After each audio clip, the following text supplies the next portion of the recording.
Good evening, councillors and ladies and gentlemen. Welcome to the Policy and Resources Committee for January. My name is Councillor Lee Moorhead. I'm the Chair of this committee leading the Council.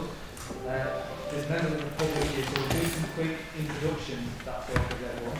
We'll start from my left. Hello, I'm Kurt Mulcair, I'm the Council's Corporate Director.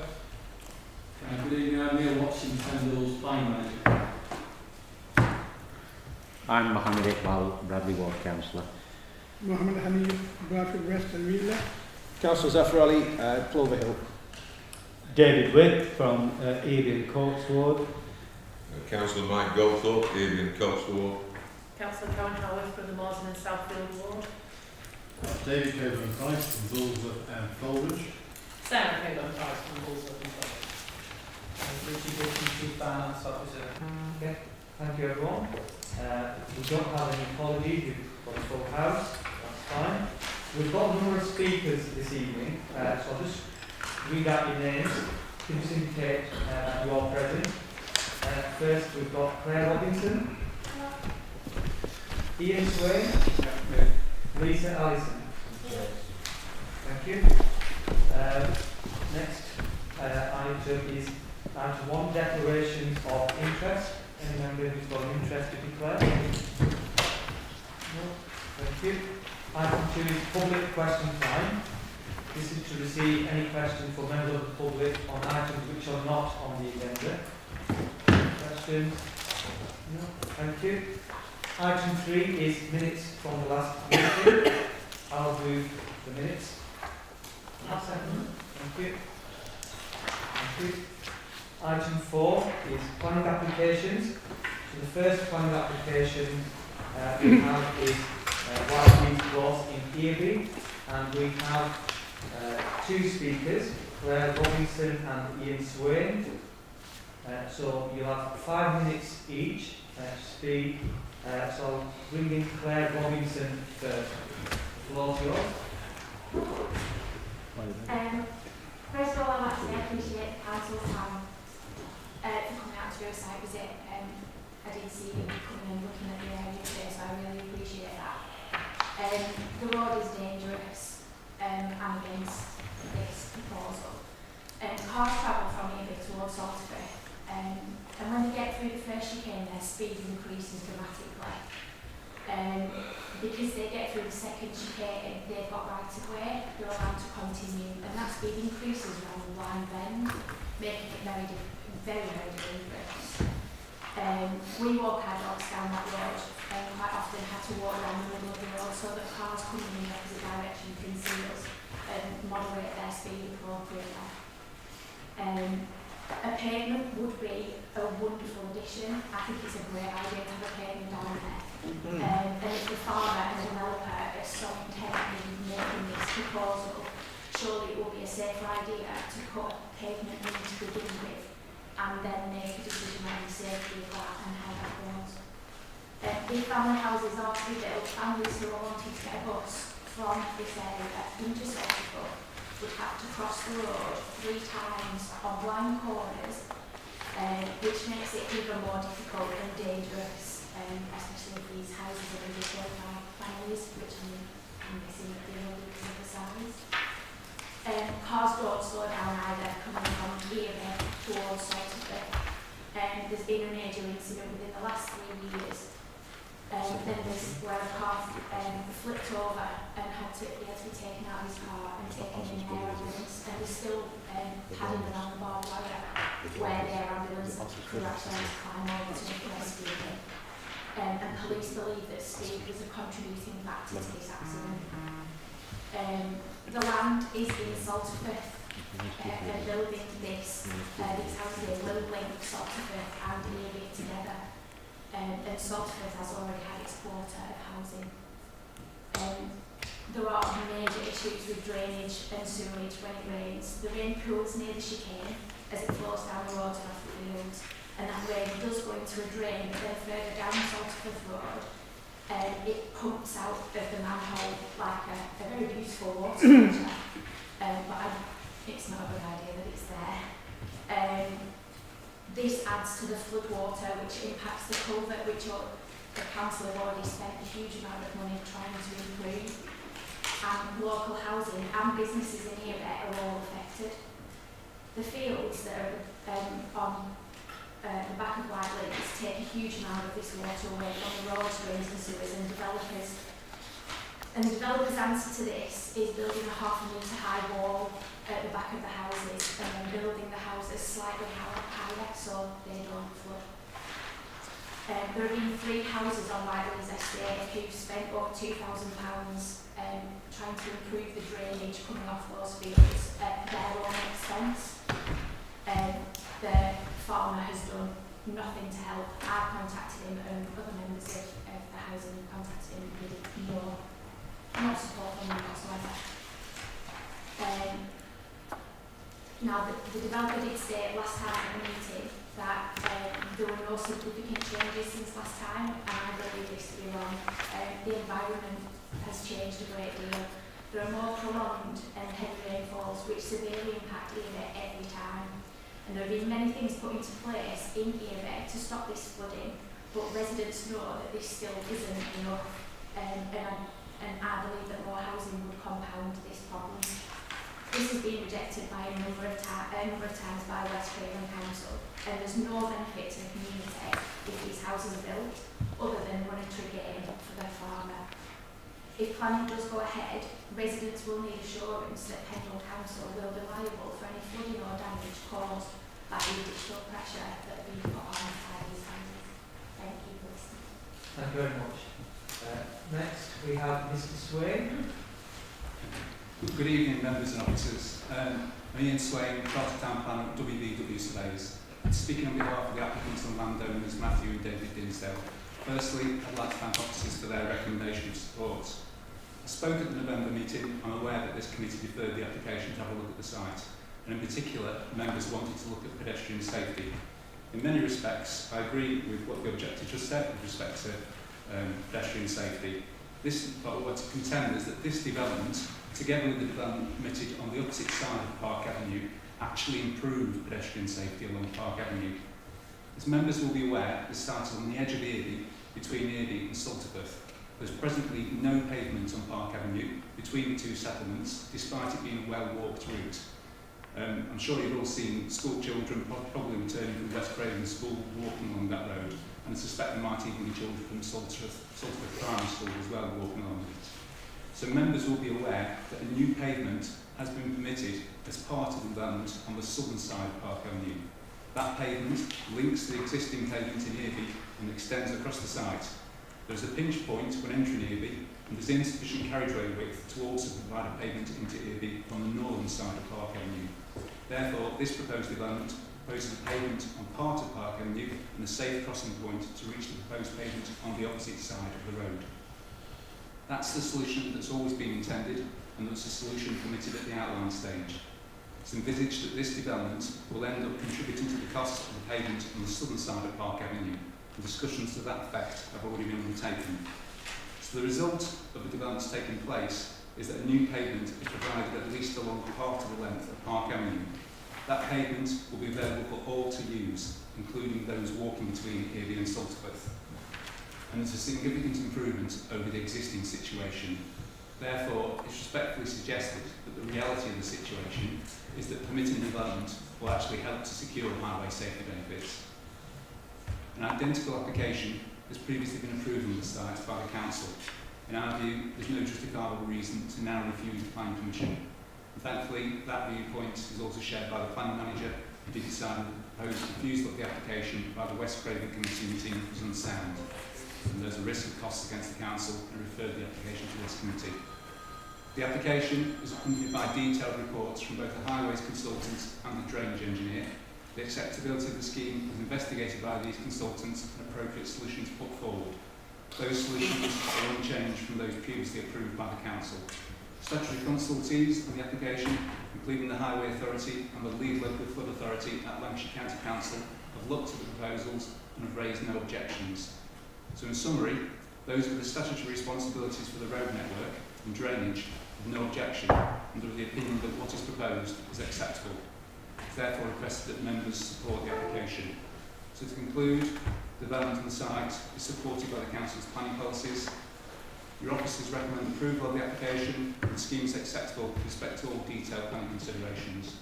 And there are no objections from any statutory consultees. Thank you for the opportunity to speak and put the applicant's views forward. Thank you, Mr. Swain, and thank you, Claire, for your comments as well. Now, will be for members to discuss and consider a decision. So can I bring in Neil, is there anything else you want to add? Chair, perhaps reserve some comments later. I know there's comments from the lady about drainage, etc., which will come in a later stage, but at this point, Chair, I think let the debate go on. If I can speak out, I'll ask for the permission, Chair. I've got 3 speakers so far, so I'll bring Mike first. Thank you, Chairman. I'm going to take this off slightly. We've been looking at this area for a number of years at West Urban Area Committee, both under the current chairman and under Councillor David Whipp's chair. It's always been a problem on highways. It is an issue.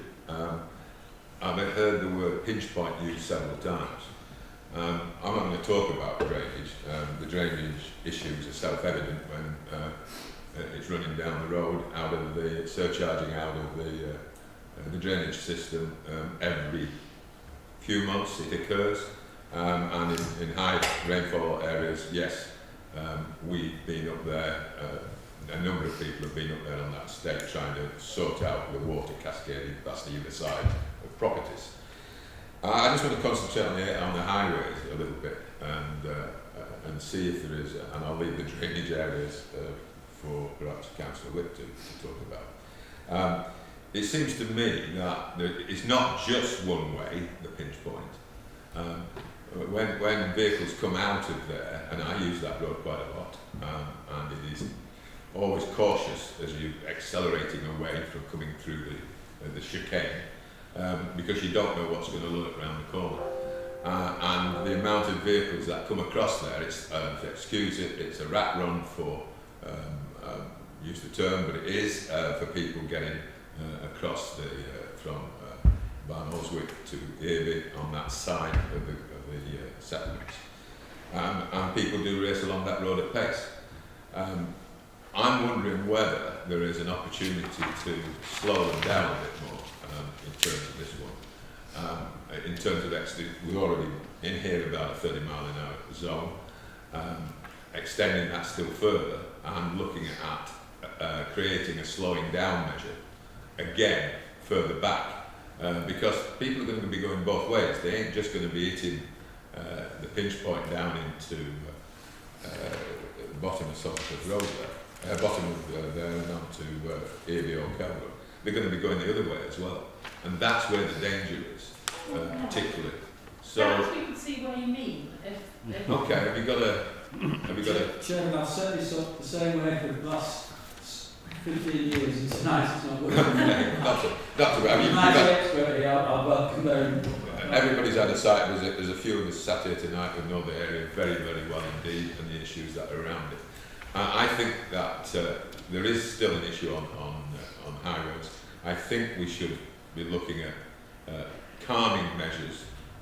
We've got to think about the residents who live there, and there has been, whether LCC have looked at it or not, there has been fatalities just around that point. So we will need to get our residents safely in their modes of transport. I think we need to look at, again, the highways further back along there to slow down traffic coming the other way as well, before they hit the pinch point. And of course we're going to have 2 exits onto that road from the developments. That would be my observation at the moment, and I think anything we can do to achieve that will be moving this situation along. So that's my comments. Thank you, Chairman. Councillor Sarah Colvin-Price. It's sort of like master classes arrangement out. I was really grateful to Yvonne Smallwood for meeting us this afternoon, and not for the first time as somebody from Fylde. I see that the topography always makes a difference around here. You see things, they don't look the same on Google Earth. And standing in this black coat that I've not taken off since because I got cold, I felt slightly anxious with the traffic going up the hill.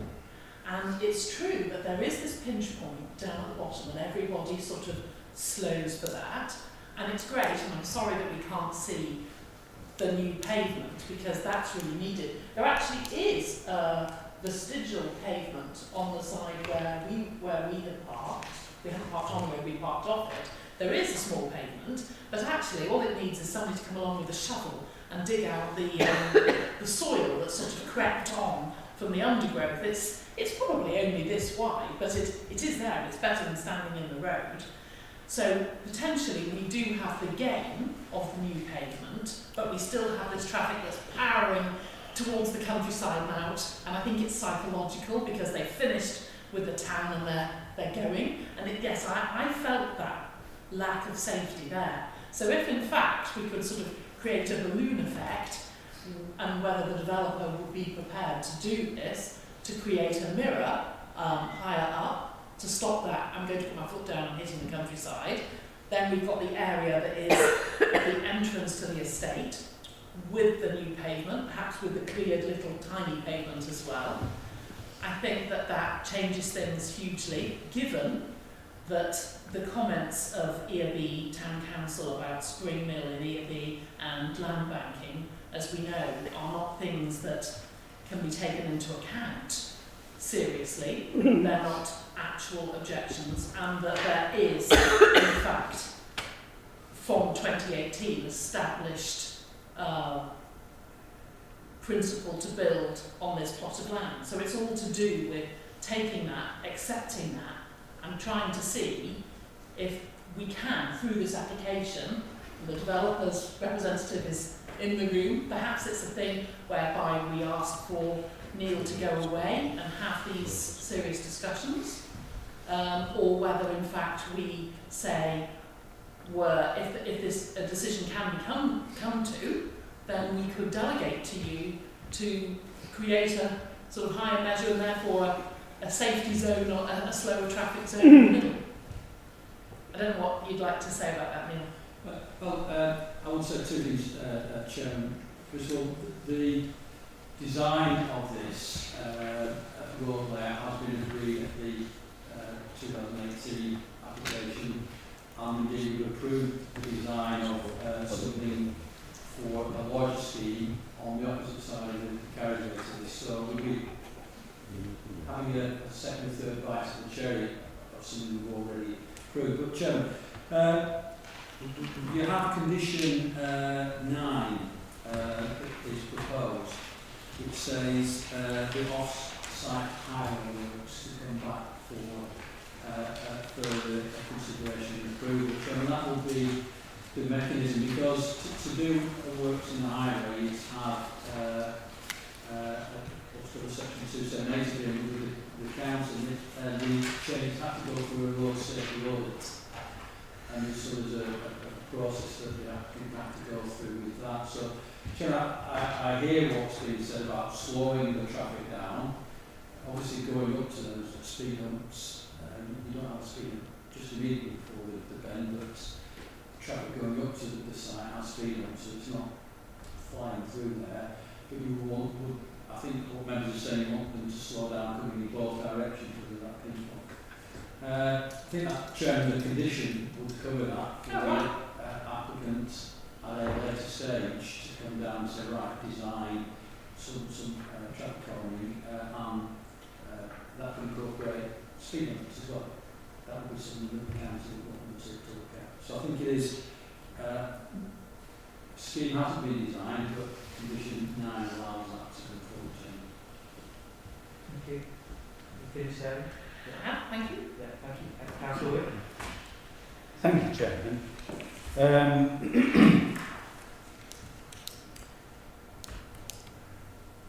Councillor Corbyn Price said that we'd accepted the principle of development back in 2018. It was the case that a majority of councillors agreed to this development in 2018, but it certainly wasn't unanimous, and myself and others voted against it. And I think the reasons for voting against it now are just as valid as they were in 2018.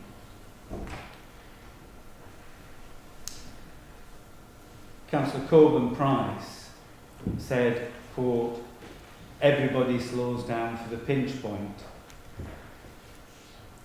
Well, I'm sorry, Chairman, but there are far too many people who don't slow down for that narrowing in the road, and over the years there have been fatalities as a consequence of people not slowing down, and those fatalities have been at the very point where this development and the one on the opposite side of the road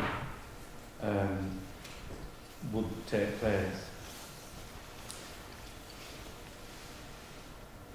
And the scope for making the highway safer at that point, where you come out of North Home Estate and you're going on to what is Abbey Road, Salterford, I'll come back to that in a minute, is there is no agreement from the landowner as the end property on Kenilworth Drive to give any land up to put a footpath in. So we've got a half-cop scheme which would see the verge eaten into on the other side of the road, a greater sort of deflection introduced, and the pavement put against the existing wall. And it's just an awful scheme. Now, I don't think the County Council are going to be much help with the Section 278 agreement, because they haven't requested work, and indeed with the original application on this side they wouldn't even agree, and this authority wouldn't agree, to extend the 30-mile-an-hour limit. Now I'm talking about the cross-construction application for the other side of the road, but the County Council have not been helpful in addressing the road safety risks on that route. And when we left the site this afternoon, we indeed did see high school pupils walking along it on the way home. So I personally can't see that the highway safety issues can be overcome by tinkering about with a couple of road humps or whatever might be suggested. And I very much regret that the conversation seems to have moved on to, oh well, you know, we could do these modest things and it will be miraculously a lot safer. I think that's just a nonsense. On the drainage aspect, I was looking on my phone to see if I could find the video footage, but it isn't on this phone. It was Councillor Tom Whip, who's behind the camp there, who took some video footage of the surcharging, the fountaining of raw sewage from Salterford Road as it goes down the hill there. And it was quite dramatic, because you're literally talking about fountains of sewage coming 4 foot into the air. And I've got a very vivid recollection of it because Councillor Tom Whip and I were checking out the flooding hotspots on one occasion, and we said, oh, well, look, you know, we'll capture this on film, on video. And Tom got his camera out, got out of the car, and then he managed to drop his phone into the river of raw sewage running down the road and rescued it just before it got to a gully and disappeared, presumably forever. But he did get some pictures, he did get some video of it. And that is typical of the problems of the drainage of this whole area coming into a system which just cannot cope. And again, this scheme will not help to alleviate that problem.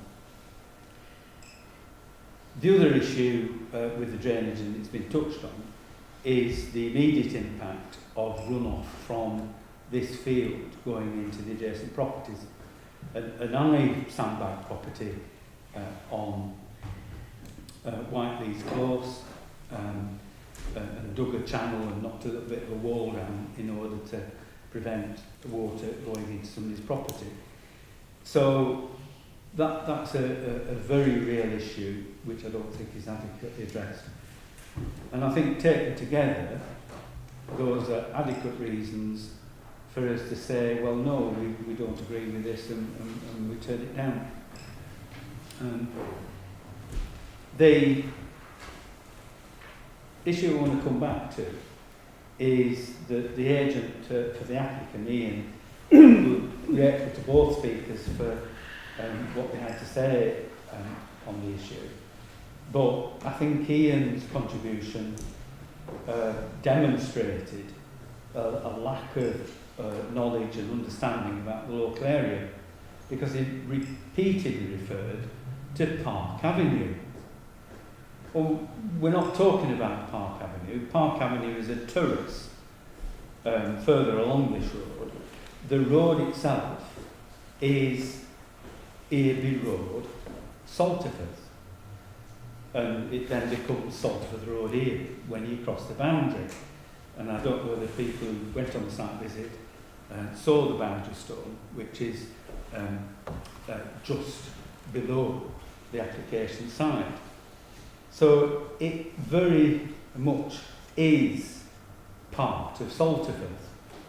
And as Claire Robinson said, Salterford has more than met its quota of new housing, and it's got enough new housing already built to last until 2030 and beyond. So why on earth we are agreeing to put yet more housing into the Salterford parish, I really do not know. So I go back to where I was at the last meeting when it was agreed to go for the site visit, and I would urge members not to approve this. I think it should be rejected, and I would be consistent in moving so. Thank you. Councillor Grant? Yeah, thanks, Chairman. Just a question to Neil. In terms of condition 9, Neil, obviously it talks about the section 278. But if you look at the county's substantial comments on the report, all of 2.5 lines on this particular one, saying there's no objection. Do we really have any confidence in the section 278 being agreed to address some of the concerns that the ladies talked about, based on county's history? Chairman, I think condition 9 takes it out of the county's hands, because it didn't have to be agreed through us. So 278 is an agreement for works, and then there will be a safety audit, but ultimately condition 9 will require the off-site works to be approved through Pendle. So that's where we've got the control, Chairman. But in terms of, sorry to come back, Chairman, but in terms of them being agreed with yourself and our officers, clearly the officer recommendation is to approve. Councillor Whip as the ward councillor and the lady that spoke present a different alternative.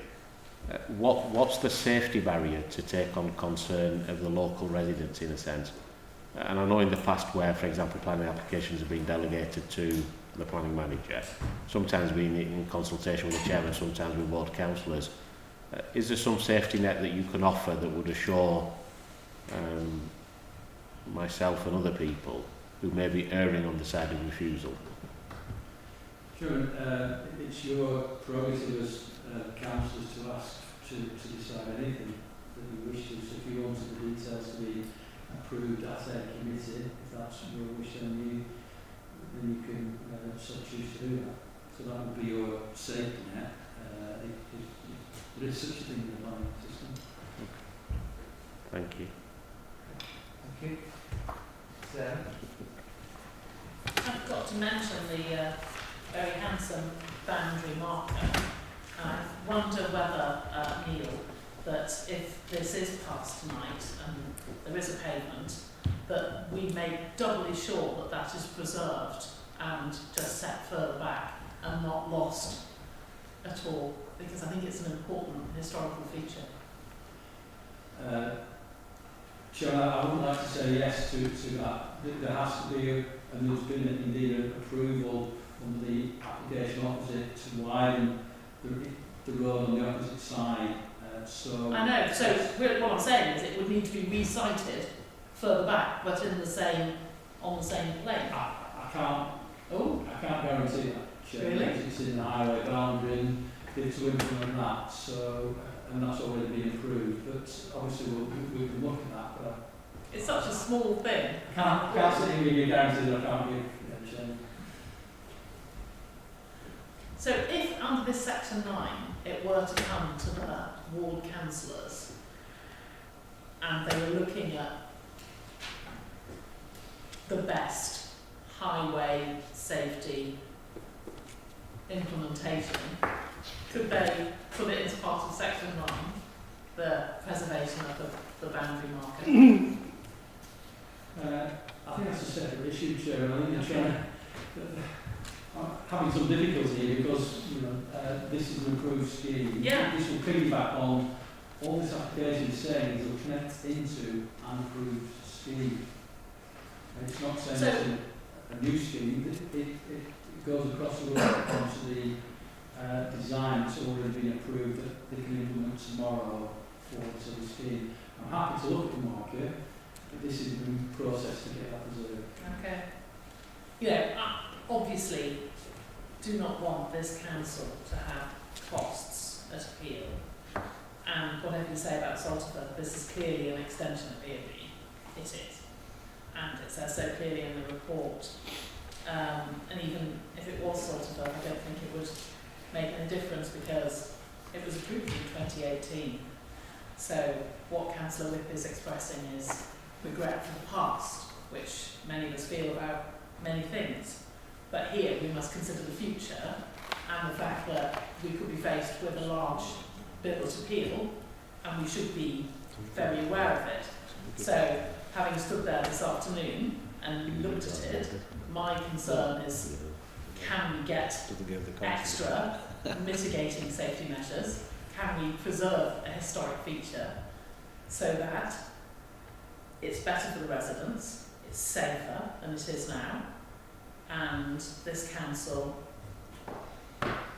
operates within the obvious NPPF law and is not taken to appeal and loses with costs against it. That's really what I'm trying to achieve. And you said that 9 could be brought back with the ward councillors looking at the details. So I think what Neil was saying, we can come back to the area committee, or the area committee. Right, okay. Yeah, something like that. So that's including the ward councillors. It has to be a proper process, it's got to be reasonable. Okay. Proportion to the issue. And what Councillor Compromise is alluding to is right. We have to look back at what we've approved. If we want to add in 30 more measures there, then the developer will go to appeal and say, well, what is the difference, Council? we've already approved this, and you're asking for something that is unreasonable in circumstances, or you got it wrong in the first place. Either way, please bear our costs. I think we don't have any choice really but to say that we put that in your hands for you to take back. That's that condition 9 to West Craven Area Committee to try to get the best that we can get. I would still make the plea for the historic marker, and the developer's agent is in the room. That's important. It's a sensitive place. It's something that, you know, you don't want to lose things like that. It would be a great shame, and it wouldn't be a large cost just to re-site it. So I move approval based on you bringing that to West Craven Area Committee. I don't know whether anybody is going to second me. Is there a seconder? Could I have a question for Neil before we go that far?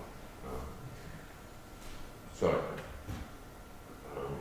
I was one of the people that didn't vote for it the first time round, but and it was highways that was the issue. I think highways are still the issue. You said about you can't have a set bite of it, but and it's more than doubling up. But the volume that's now going through there, and the situation that we've got is we really need to do something on the highway there. It isn't good. I mean, if you remember back to the original application, they were talking about the minimum legal requirement for a footpath. You couldn't even get a pram across it, and it went to development committee, and it went through on a vote, but local councils did not vote for it. And I think I'm not talking about a couple of bumps. I know Councillor Whitney described them as a couple of bumps. I'm talking about proper calming measures like the chicane, above that site. So that's what I would be interested in seeing, and certainly interested in trying to get to a resolution. Whether we could do that at the area committee, I'm not all that certain, because I don't think the area committee is going to change its views unless there is something done in terms of highways. Drainage you can go round and round about. But that would be my view at the moment.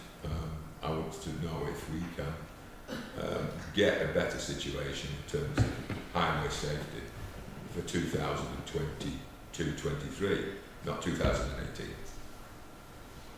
Thank you. Councillor Iqbal? Yeah, just on the point that Councillor Goldthorpe has raised, I mean, the reason that I suggested in terms of condition 9, and I'll talk about condition 18 and 19 as well, in terms of pushing it back to local councillors, was that there's at least some accountability and some control in terms of what's agreed. I mean, I have every confidence in Neil and his officers. I have less so confidence in the county council and their officers in terms of standing up for Pendle, and history shows that. So, if the majority of people are minded to, I mean, in terms of the development and the cost issue, I think that horse has gone, and we're on a hiding to nothing at the moment if we went down the route of refusal, in my opinion. But I think to try and maintain some sense of control for the local residents, I would push back to the area committee and not necessarily force, but encourage the area committee councillors who represent the local area to try and come up with something that suits the residents ultimately. And if that means at a cost to the developer, then so be it. But I'm just thinking in terms of conditions 18 and 19 that talk about drainage, whether we push those back to the area committee as well for schemes to be agreed, as proposed by Neil and his wonderful team. If the mover's prepared to accept that, then I'm minded to support the resolution. Prepared to accept that? Yes. Okay. I think we've got a resolution. We've moved. Yeah, Councillor. Sorry, I've been waiting for a while. Yeah, sorry. I just wanted to say, if the committee is minded to approve this, one thing that I think is overlooked in the design is that there should be a footpath to the westernmost edge of the site on the road. If you look at the site just by itself, it seems a path to nowhere. But in the field just adjacent to that, there is a public right of way going through there, which is the main public footpath that connects that side of the bit to Balronswick. And is a route that a lot of teenagers use, school children, and this would be a planning gain which could be an immediate gain for the people who use that. Thank you. Yeah. So we've got a resolution that is moved. Was it seconded? Yeah, it's been seconded. So are we clear what the resolution is in terms of the amendment suggested by Councillor, but that's going back to the area committee for approval? So all those in favour, please show. Against? That's approved. Thank you. The next planning application, if it's okay with members, I'm going to bring that forward at 4C. We have a speaker on this item. So 4C is reserved houses, 14 dwelling houses, opposite Barn, then Lane, Barn-Roswick. We have a speaker, Lisa Allison. We've got 5 minutes to speak. Thank you. Hopefully I'm loud enough. Good evening, councillors. Firstly, I'd like to introduce myself. My name is Lisa Allison. I'm an Associate Director at Rural Solutions. We are speaking on behalf of Simpson Homes Limited as their planning agents. We do have in-depth knowledge of the site because we actually prepared the appeal submission for the outline planning consent in 2019. Your planning officer has evaluated the application in detail and has made a recommendation of approval of the outstanding reserve matters on the application. There are no technical objections to the proposal in respect of drainage, landscape or amenity. Despite this, we understand that the committee members of the West Craven Planning Committee do have ongoing concerns in relation to drainage and amenity impact. You have been informed by the council officers prior to this committee taking place that drainage and amenity grounds which cannot be substantiated could lead to an award of costs on the appeal. Just on the matters of foul drainage point of discharge, further to the council's approval of the outline commission, the applicants have now reached an agreement with the adjacent landowner Rolls-Royce Leisure to run the foul through their land to connect to an existing manhole on Skipton Road. United Utilities have confirmed that this proposal is acceptable. Further clarification and reasoning were sought and received in December from United Utilities, which provided a more detailed response and reasoning, together with flow rates and capacity stated, that further reinforced that United Utilities have no issues with the proposed point of discharge.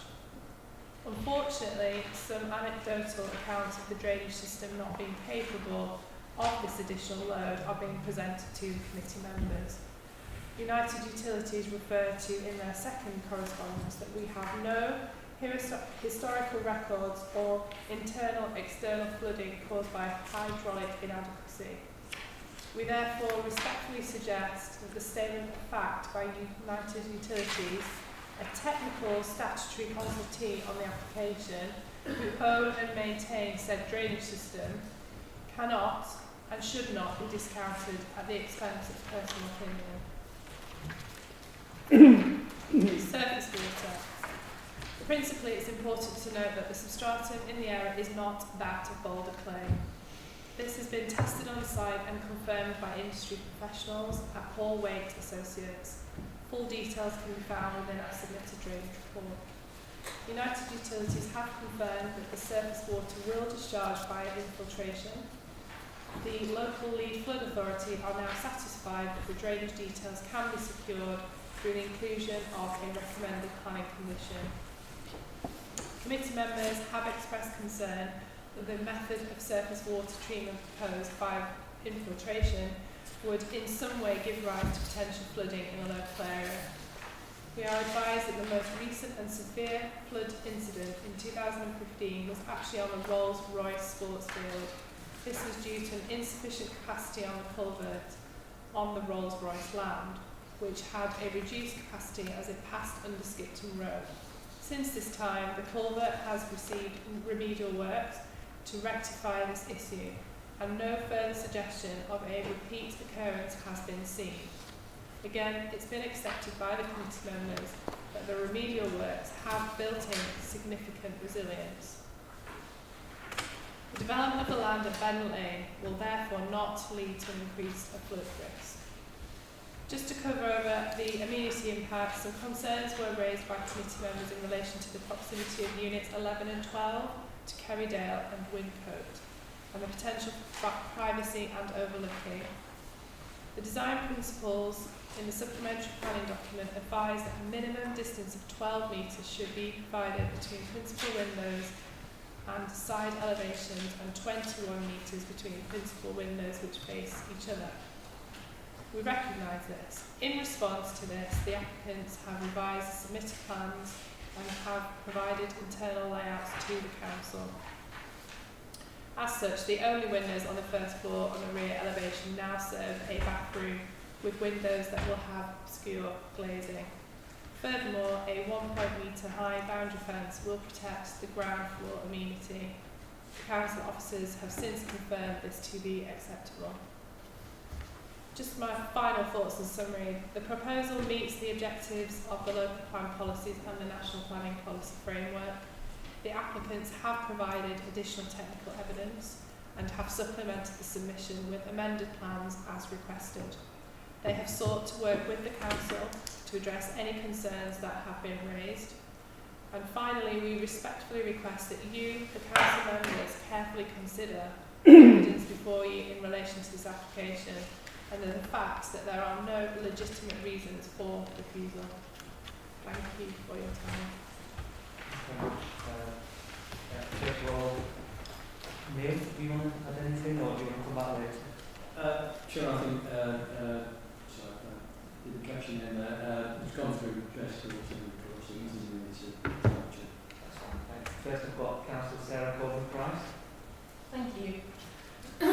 We took the opportunity when we were having our little afternoon trip out to go to this site too.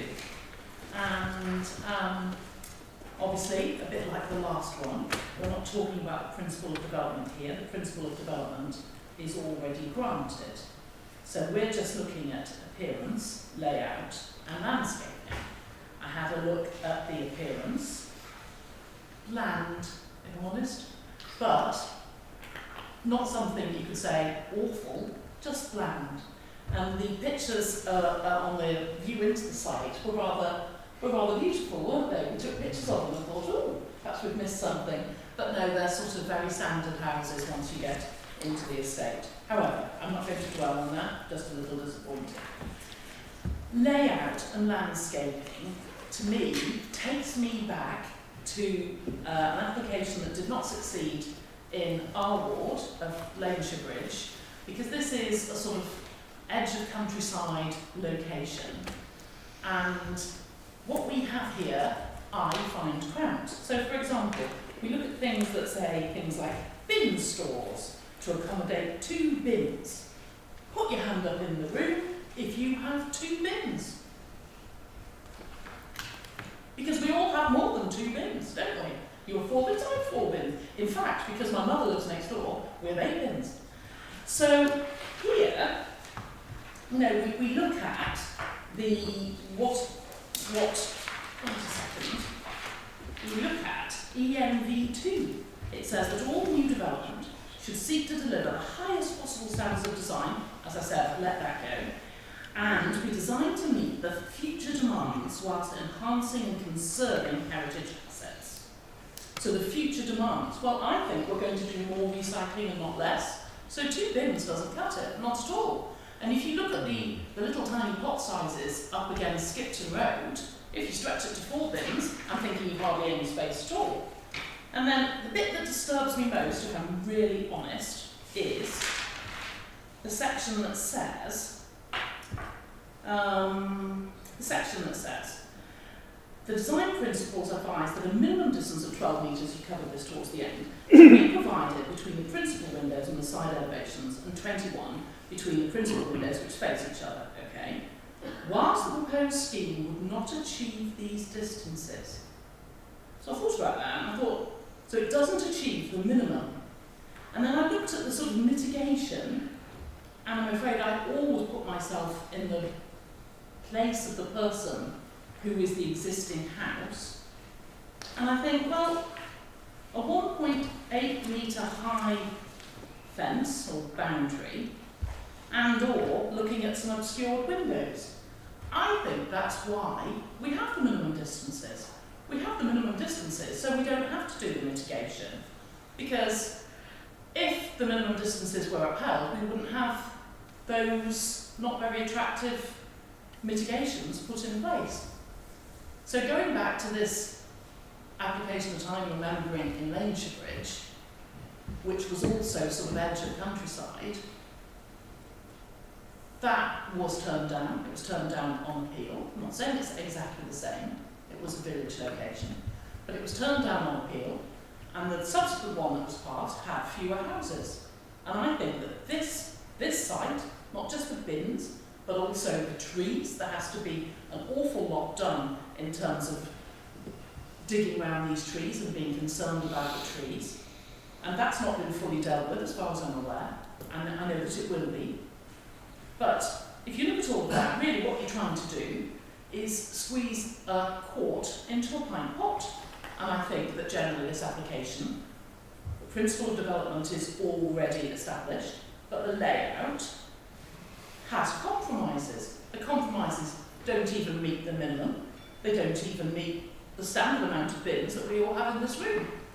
You can just imagine what a mess that would look, with people trying to live their ordinary lives in a way that would, in space that there isn't enough space. So I don't know what my fellow councillors think about it, but that is my view. I think we've got three issues. We've got too much closeness and lack of minimum distances, not enough space for bins, and a big concern about looking after the protected and mature trees and making sure that their roots, etc., are not affected by the development. Mike? Yes, again, I've got to agree with Councillor Selden-Cole for price, but this has been an issue for the area committee for some time.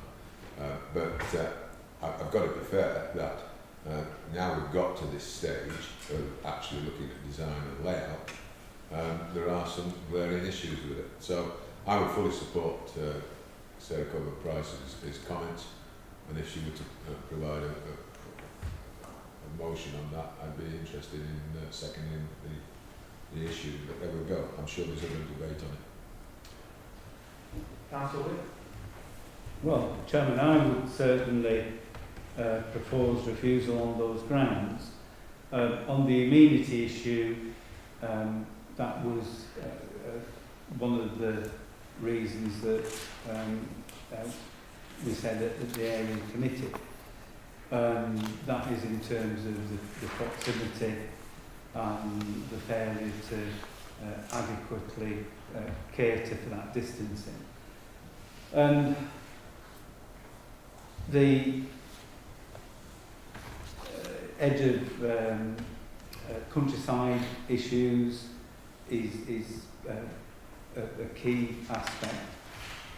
I'm not sure that the trees are something that we can address, because I think the trees are part of the previous approval.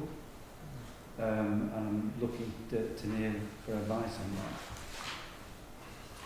But I go back to the drainage issues, where I've read the statement of fact emailed by Lisa and her colleagues, and I've heard what has been said by the developer when we met as an area committee.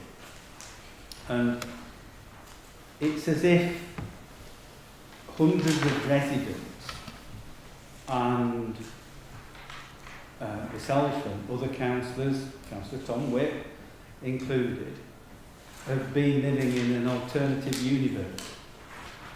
Because despite the fact that we have waded about in raw sewage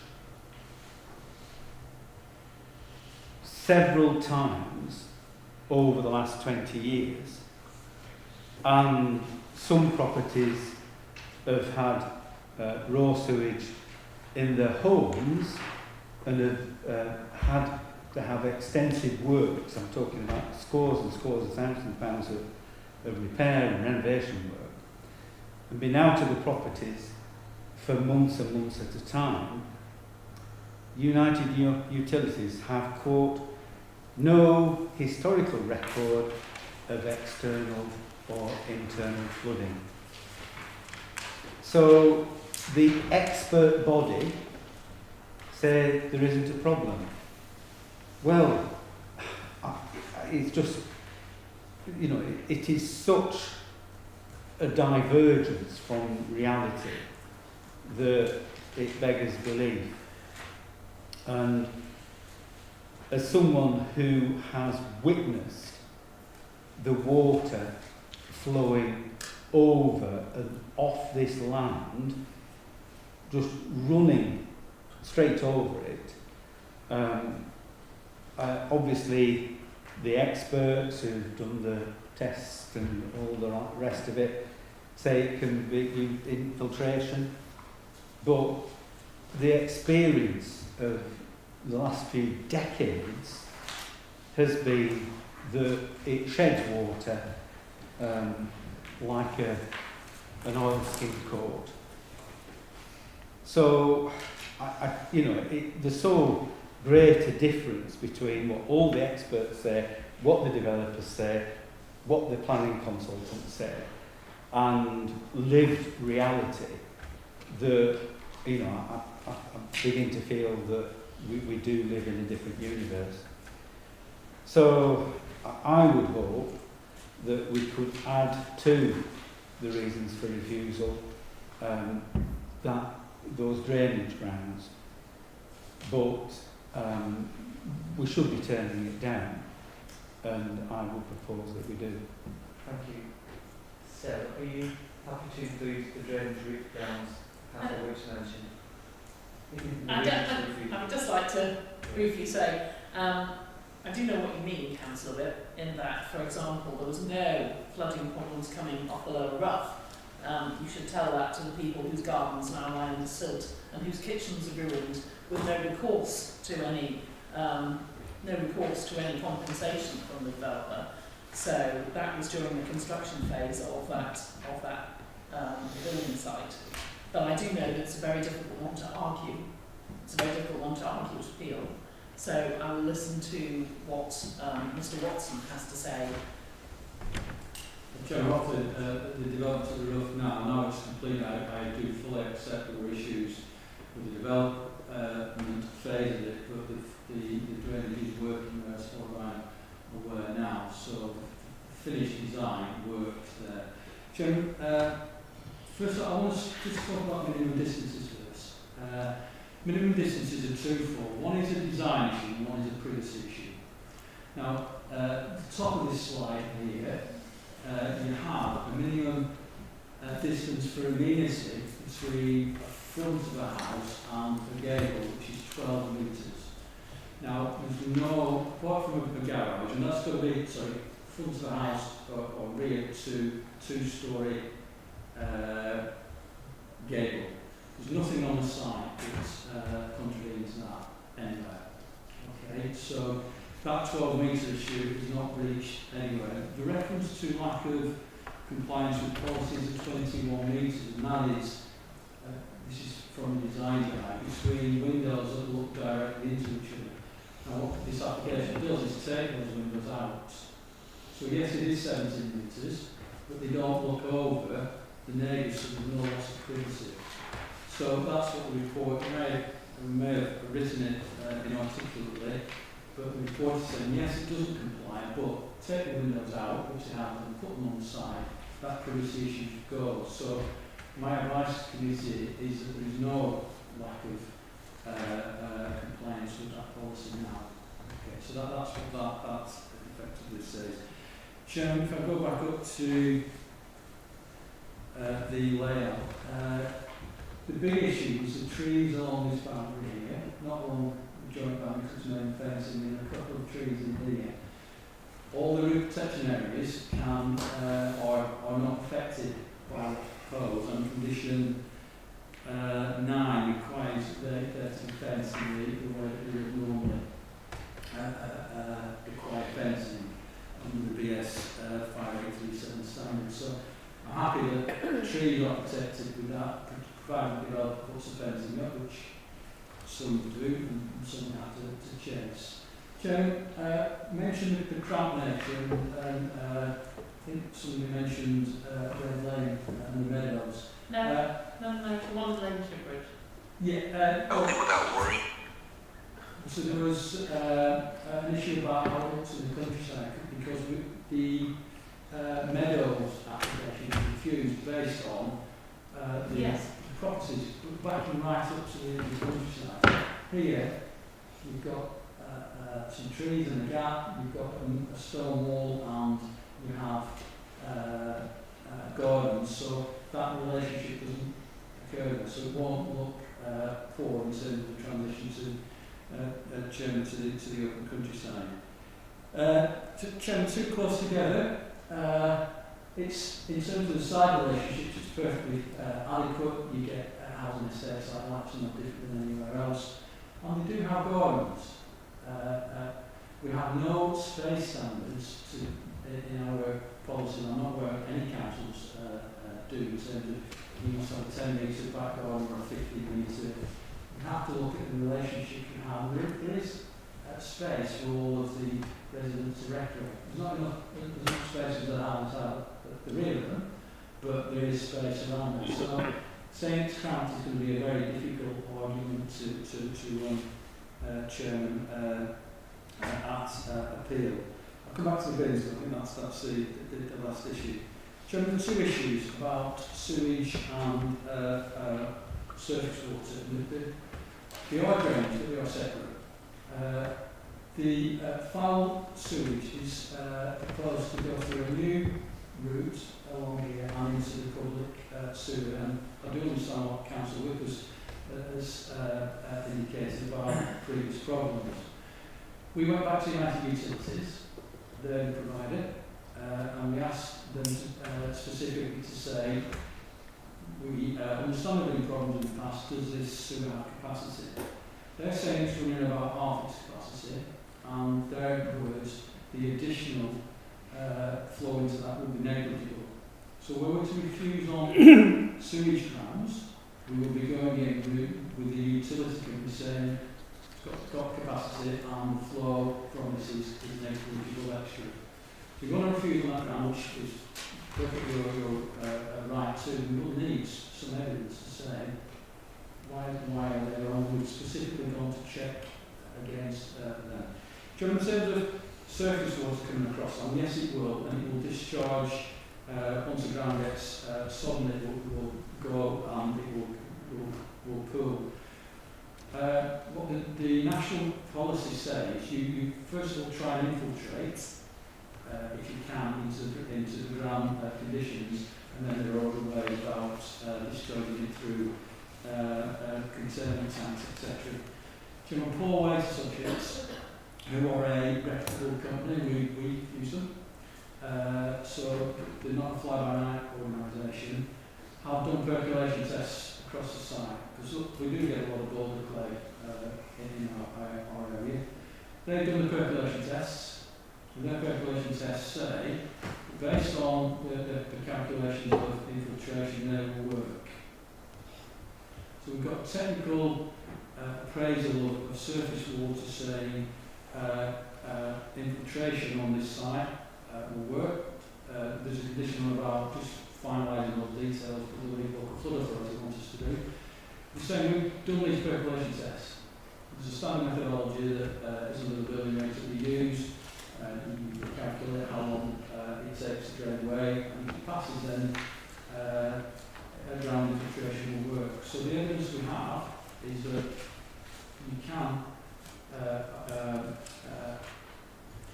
put a system in place of surface water attenuation through infiltration. Now, if you get a 1 in 1,000 year rainwater event, it will discharge. there's not a system I know anywhere that's been designed which would say that. But for the climate change parameters that we have to use for planning, the system is designed to take that amount of rainfall. So Chairman, again, refuse on surface water inappropriateness of the scheme, but the evidence is that we've been provided with a good, solid technical assessment that will work, and I've seen no evidence at all produced from any source to say why that won't work. So we'll be refusing on the ground that what evidence would we have to contradict that from a reputable firm, I've got to say as well. And I am putting some store on that because they are very good and they do good work.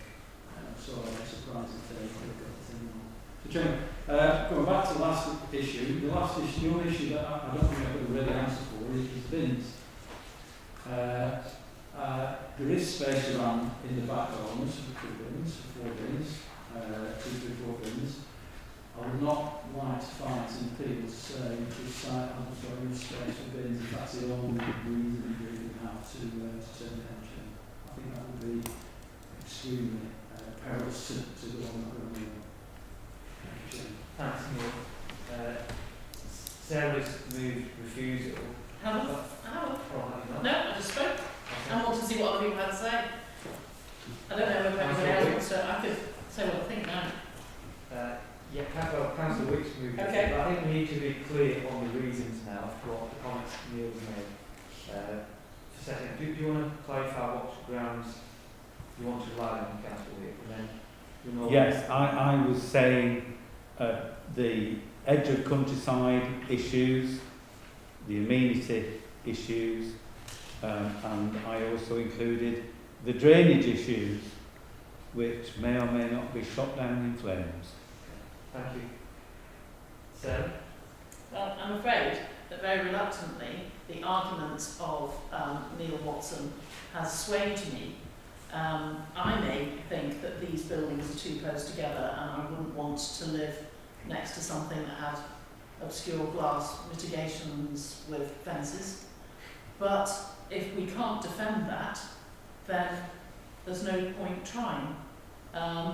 Obviously, you've stressed to me that the true things will be fully complied with, and also the drainage complied with. I don't know whether we can condition that everyone has space for the bins, but I cannot see, based on listening to Neil very carefully, any grounds for refusal at all, apart from just conditioning the bins. So I didn't move refusal, but I think that we would have to approve it, and so therefore I move that instead. Councillor Dave Collins, I think also I'd second Sarah's motion there. I think there is a very luxurious banner outside this thing which does say prestigious development, and I think if the developer could try their best to achieve that, that would be better. But yeah, I'll second the approval. So I think we've got straightforward for and against. So all those who want this application approved, please show. All those against? That's refused. Is it 3 or? 4. We need to vote, Chairman. We need to use it casting. Yeah, so yeah, I'll go for refusal. I think it's probably the other one. So we'll do it again. All those in favour? We've got 1, 2, 3, 4. Yeah. All those against? Abstention. It's down to casting votes. Yeah. So I'll vote against that one. Refusal.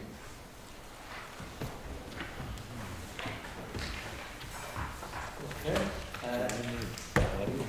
The next application we have is 59 Harvey Street, Nelson. Nelson and Bradfield Leeway Committee. You know that's gone now. Yeah, it's on this, yeah. With some changes. It's here in the mission. It's here. Sorry, these are the latest plans that I've got, so regardless of design chairman, this is the level of So I think initially it was a flat dormer, but now I think it's come back with a pitched. yes, Yeah, pitched. on Any speakers, Sarah? None of you will be surprised to hear that I value conservation areas very, very highly. This is one. And I would like to ask Mr. Watson how a pitched dormer would be perceived at the back. Would there be no problems with that, or would you have concerns? as opposed to a flat roof, or just a dormer. A pitched dormer at the back, would that be compliant for you in a conservation area?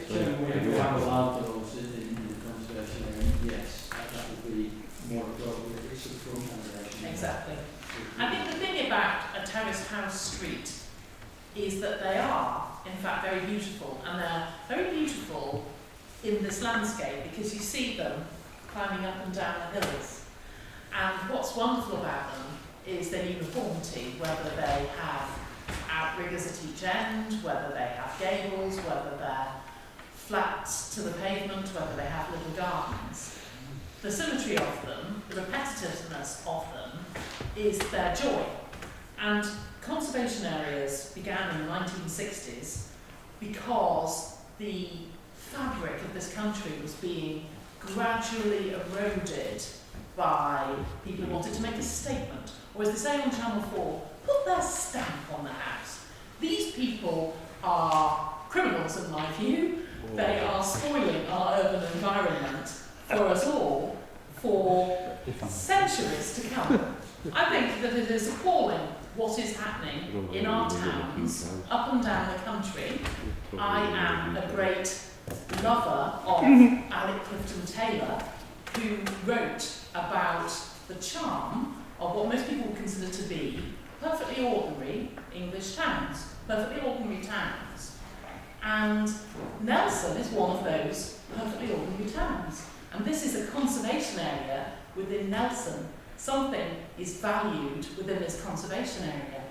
So by saying, oh yeah, it's fine, this person can have their flat roofed or now pitched UPVC dormer that's going to stick up in the street scene and spoil the amenity of this street for all the passers-by, all the users for years to come, and will therefore obviously lead to a rash of other people coming forward saying, oh, I have one of those, and I have one of those, and then before you know it, the whole conservation area will be so spoiled that there'll be an application to say it shouldn't be a conservation area anymore, because all of the reason for it within its appraisal has gone into dust.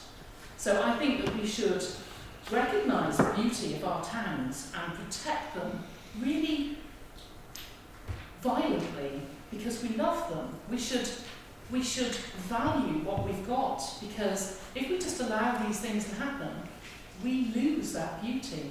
And it's once you do it one place, and we hear this all the time here, then you get loads of applications for more of them.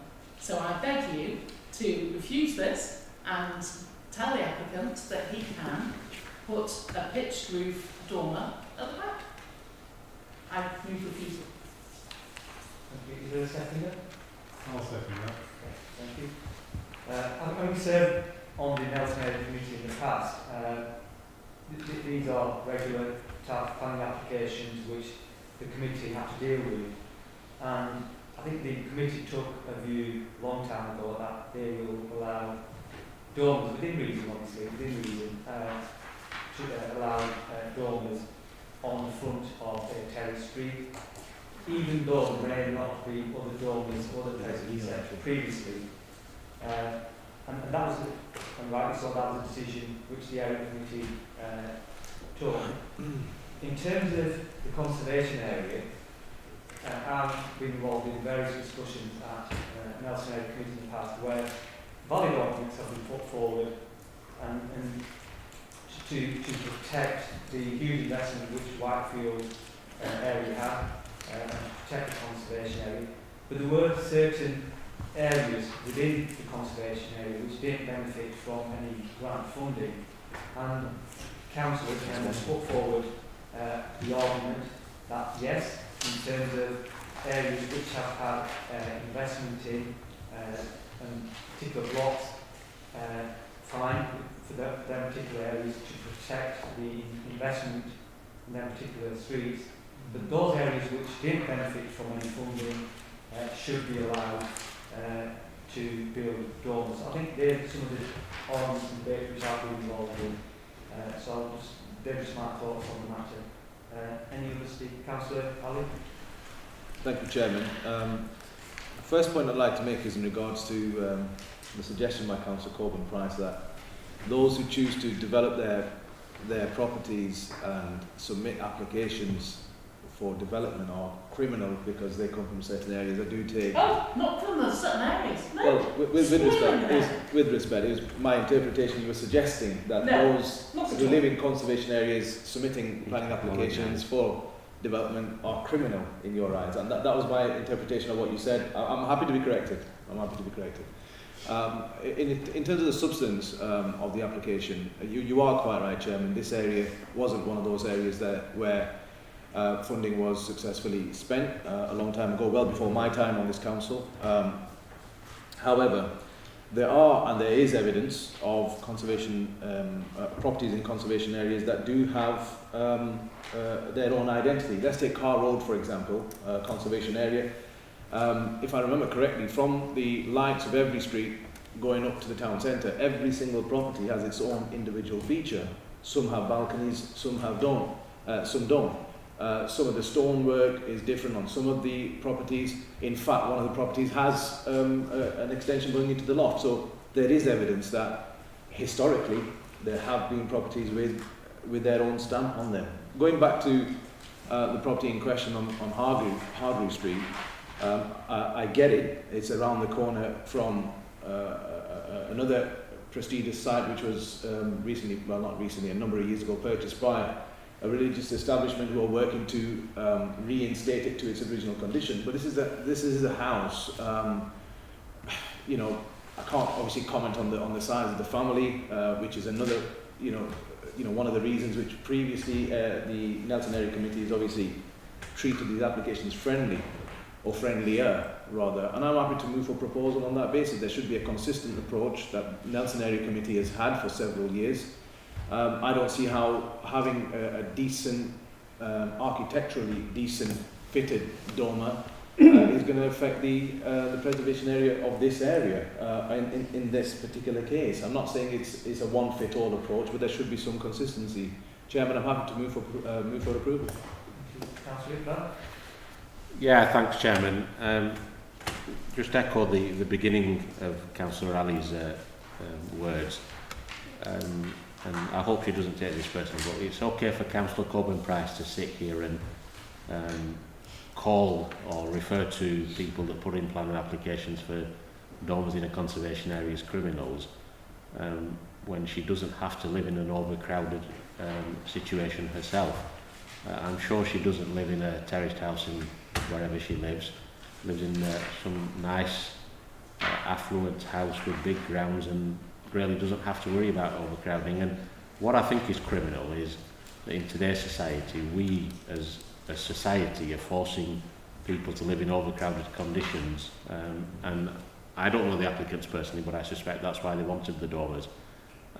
Because of the cuts that this area has faced and the decisions of Councillor Coburn's friends, like former friends like Christian Wakeford and Boris Johnson, people are being forced to look to expand their current living accommodation because they simply cannot afford to move into big luxurious mansions in other parts of the borough. And I think this application, and you're right, you were a former member of the Nelson Committee, we put a stamp down that said to try and work with the planning officers, and to their credit they do, anything that's outside the conservation area, much to Neil's annoyance most of the time, the area committee takes an alternative view to look at the things outside of the planning remit, but adopts a sensible approach, and a pitched roof is something that we've now come to see the norm across parts of Nelson and Brian Field.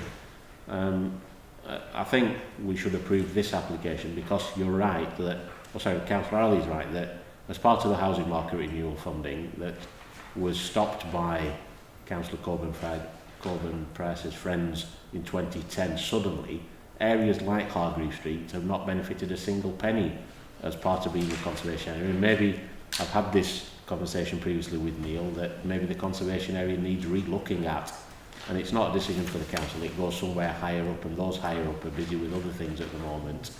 But literally a stone's throw away from you, and you're well aware of the area, Longshire Road is awash with donors, and Longshire Road is one of those areas that benefited from housing market renewal funding, but because there were already donors there, as a council we were happy to allow other people to build dormers there, and people have done so.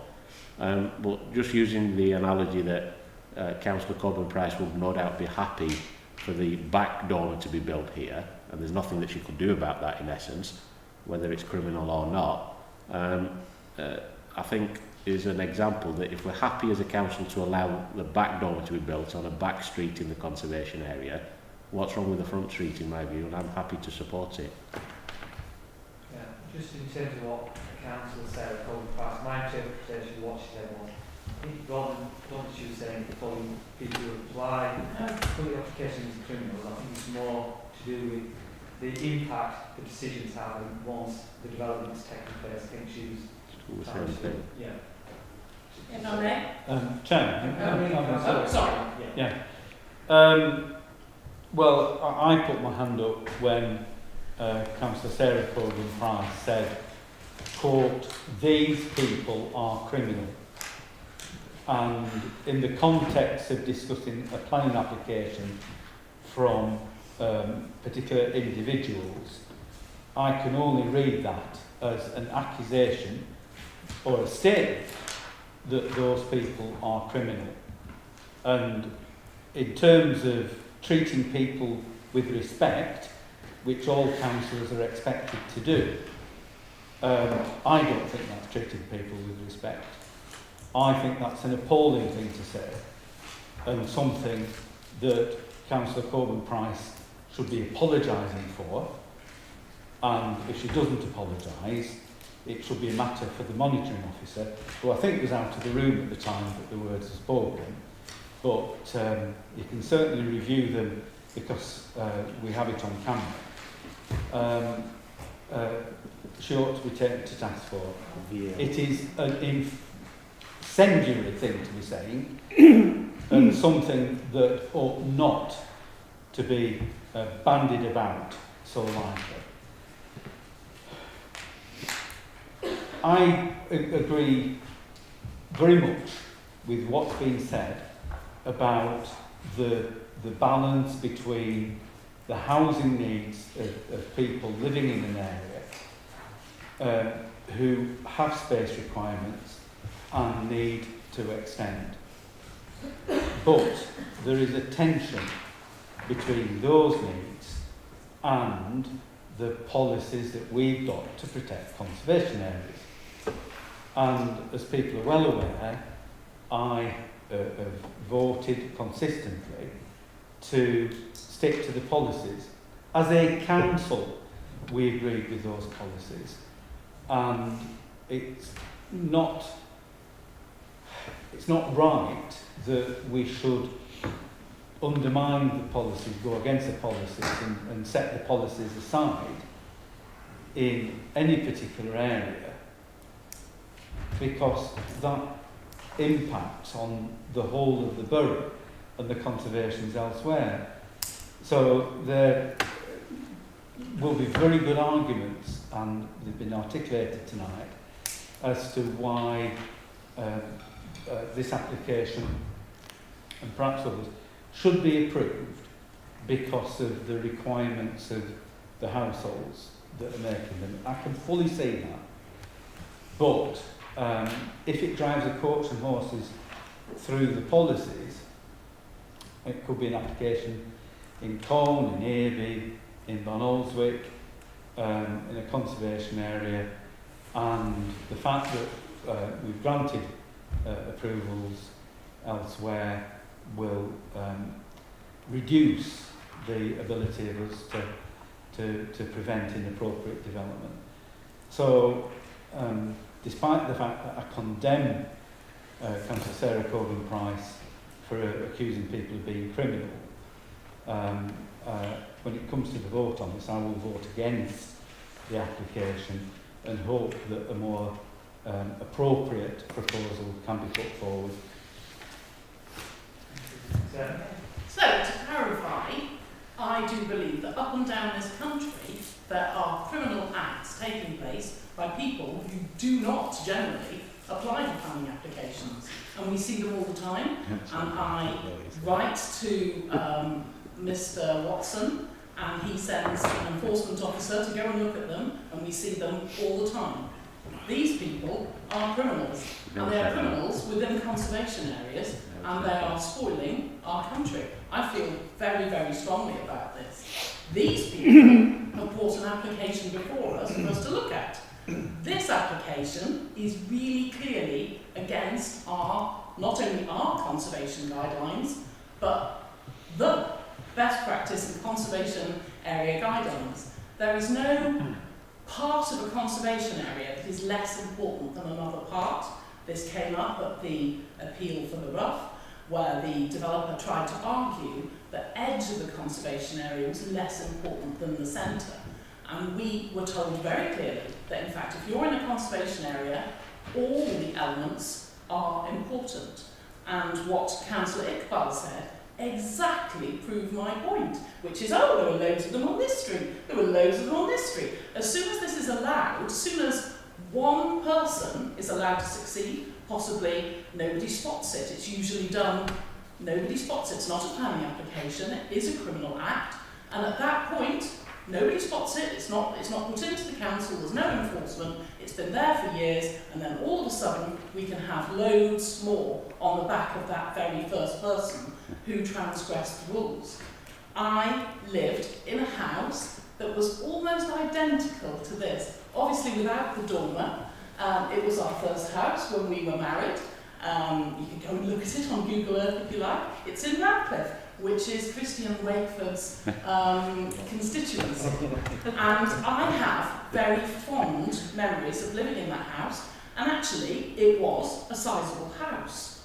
And we know from planning law that we cannot take into account somebody's personal circumstances. We often hear sad stories, but we know that that house could be sold, new family could move in, new people could move in, and those personal circumstances no longer can be taken into account. So it's very, very clear that you must just look at the building and not the people that live in it. And there might be a sad story behind it, but we must just look at it. And there is a big difference between a back street and a front street. I'm a purist. I wouldn't like to see the back roof slopes besmirched either. But I accept that Mr. Watson doesn't agree with me, and so therefore, my views don't come into it. Here in the front street of this street in a conservation area, we see what that does. If you actually look at these windows as well, look at the windows on the ground floor and the first floor. Look at the aspect ratio of them. They're tall and slender. And then there appears to be some mad change of view. You get to the roof, that doesn't look like it was designed with the house in mind beneath it. It's like somebody's just wearing a mad hat. If a proper dormer was fitted to that building, you would have a tall, steeply pitched, projecting dormer. You see these all over Cone. They're original dormer windows, and the aspect ratio of the window underneath it in that dormer would match that of the rest of the house. And then if you put that on the whole street, so you could see the symmetry and the street with those dormers going away, they would be a feature. To mention Carr Road as an entire chimera here, they are completely different houses. If you read the appraisal for this conservation area, you see it is the repetitive nature of these terraces. That is what is prized. These are not the houses that you put your stamp on. Were this person not to bring forward this planning application to ask about this, then they would be criminal. bringing it forward to discuss it, no, it's not. If you were to vote to pass it tonight, I would view that to be criminal. It would be against the laws of conservation areas generally. It would be against planning law. I think it would be appalling. So obviously I stand by my original motion to refuse this application. Thank you, Sarah. Can we please go to the vote? Chairman, you've allowed Councillor Corbyn Price to come back then. Can I just ask a question to Neil? Neil, so instead of a dormer, if the applicant was to put an application in for a huge loft conversion with skylights in, that's allowed, isn't it, in a conservation area, or not? Not at the front. Not at the front. Well, I'm surprised you because... put things on the back, but not at the front. So you couldn't do a loft conversion? You can do it within the roof framework, but you can't protrude out. So, as I did, and I was going to use my own example in 2000 and whatever it was, because mine was would have been the first dormer on the block, and at the time Councillor Ahmed's party were in control, and knew full well what had happened at the planning stage. So I did a loft conversion, and there's now a skylight at both sides of my roof, so which spoils the roof scene. But just coming back to Councillor Corbyn Price's original point, Councillor Whip is quite right, and this is the whole purpose of videoing meetings, Chairman. When she reflects back on what she did actually say, because if she's saying that there are people putting up dormer extensions without planning permission and Neil and his staff aren't picking them up, I'd challenge her to name one in the whole of Pendle where a dormer extension has gone up. Because in my 23 years experience, I've never come across anybody putting a dormer extension up without planning permission, because you can't hide a dormer extension. You can't do it over a weekend when Neil and his staff are not on holiday or off work. You simply can't do that. But once she's reflected on what she did actually say at the beginning, maybe I'd encourage her to then issue a public apology for what she did actually say and what most of us did interpret what she did say. Thank you. Thank you. I think we're going to go to vote. Just to clarify, I mean, my interpretation, like I said, is Councillor Sarah Corbyn Price wasn't referring to people who apply for applications criminally. I think she was talking generally in terms of people who apply without obtaining permission. In terms of Kendall specifically, I don't think Sarah was specifically saying people don't apply. I think she was just making a general point. We'll go to vote. Is Susan Gray going to be investigating? No, we'll have Christian wait for this. Yeah, I think we've discussed it. We're past 8:30, we're still on quite a planning application. So let's please now go to the vote. We have a detailed discussion. So it's a simple for and against. All those in favour of approving this application, please show. All those against? Sarah will call you criminals now. Well, they're not criminals, but I think you are passing it. Your colleague. Right, okay. So And I think you are criminals for passing it. That's right, the telling we're them going the to move deed. on now to item 5. Levelling Up Fund. This is an update on the Levelling Up Fund for Clone and specifically Market Hall and Bus Station. And what we've been asked to do from this report is to move forward by selecting a developer for this site. And it is important that we do move forward as soon as possible to ensure that we can deliver the projects within the timescale. The timescale is tight, but we do have an extra year. Originally it was 31st of March 24, we've got another year till the end of March 25 to go on and deliver this project. Just going to bring in Rose. Anything? Yes, thank you, Chair. As you know, in November we got the really good news that we had £6.5 million in that fund for Colne, with two elements: a heritage quarter refurb plus a development of the Market Hall and Bus Station. This report here outlines the programme management arrangements for the lot, which the Chair referred to in sections 2 through section 4. The rest of the report really deals with the arrangements for what's going to happen next with the Market Hall and the bus station. So the second recommendation is about agreeing that Pearl Together be selected as a developer for the Market Hall site, subject to signing a development agreement. It then goes on to consider Pearl Together acting as agent for the council in seeking planning permission for the market hall and bus station site, and undertaking any demolition site preparation works that are required to make that site ready for development. And the final recommendation is really about further report coming back to the councillors about the exact boundary of that site for disposal to Pearl Together and the terms of the development agreement. So it's very much dealing with the mechanics really around the joint venture for the delivery of that element of levelling up project. Thank you, Rose. Sarah? Well, obviously, this is to be hugely welcomed by the people of Cone. It's very, very exciting. We've had our first meeting of the councillors and Cone bid, and with the architect, and the first plans have come forward, which do look excellent. And now there is going to be consultation. It's a very short time frame, but we're all really, really, really excited and enthusiastic about the opportunities presented. Thank you, Chairman. I think Sarah's right. I think we've started to do this. It does look very exciting. There's a bit of a buzz about the town as well in terms of how people are looking at this and the hopes and aspirations of all the heritage venues as well. They've obviously been putting together their plans for quite a while now, so I think there's some good stuff going in there. And obviously, yes, I think giving approval for this in principle, we've obviously got to work on the terms. I'm sure Pearl, etc., have got to do their calculations and all that sort of stuff, just to make sure it all fits. And welcome it coming back and progressing nicely. That's excellent news. Okay, thank you. I'll move the recommendations I set out.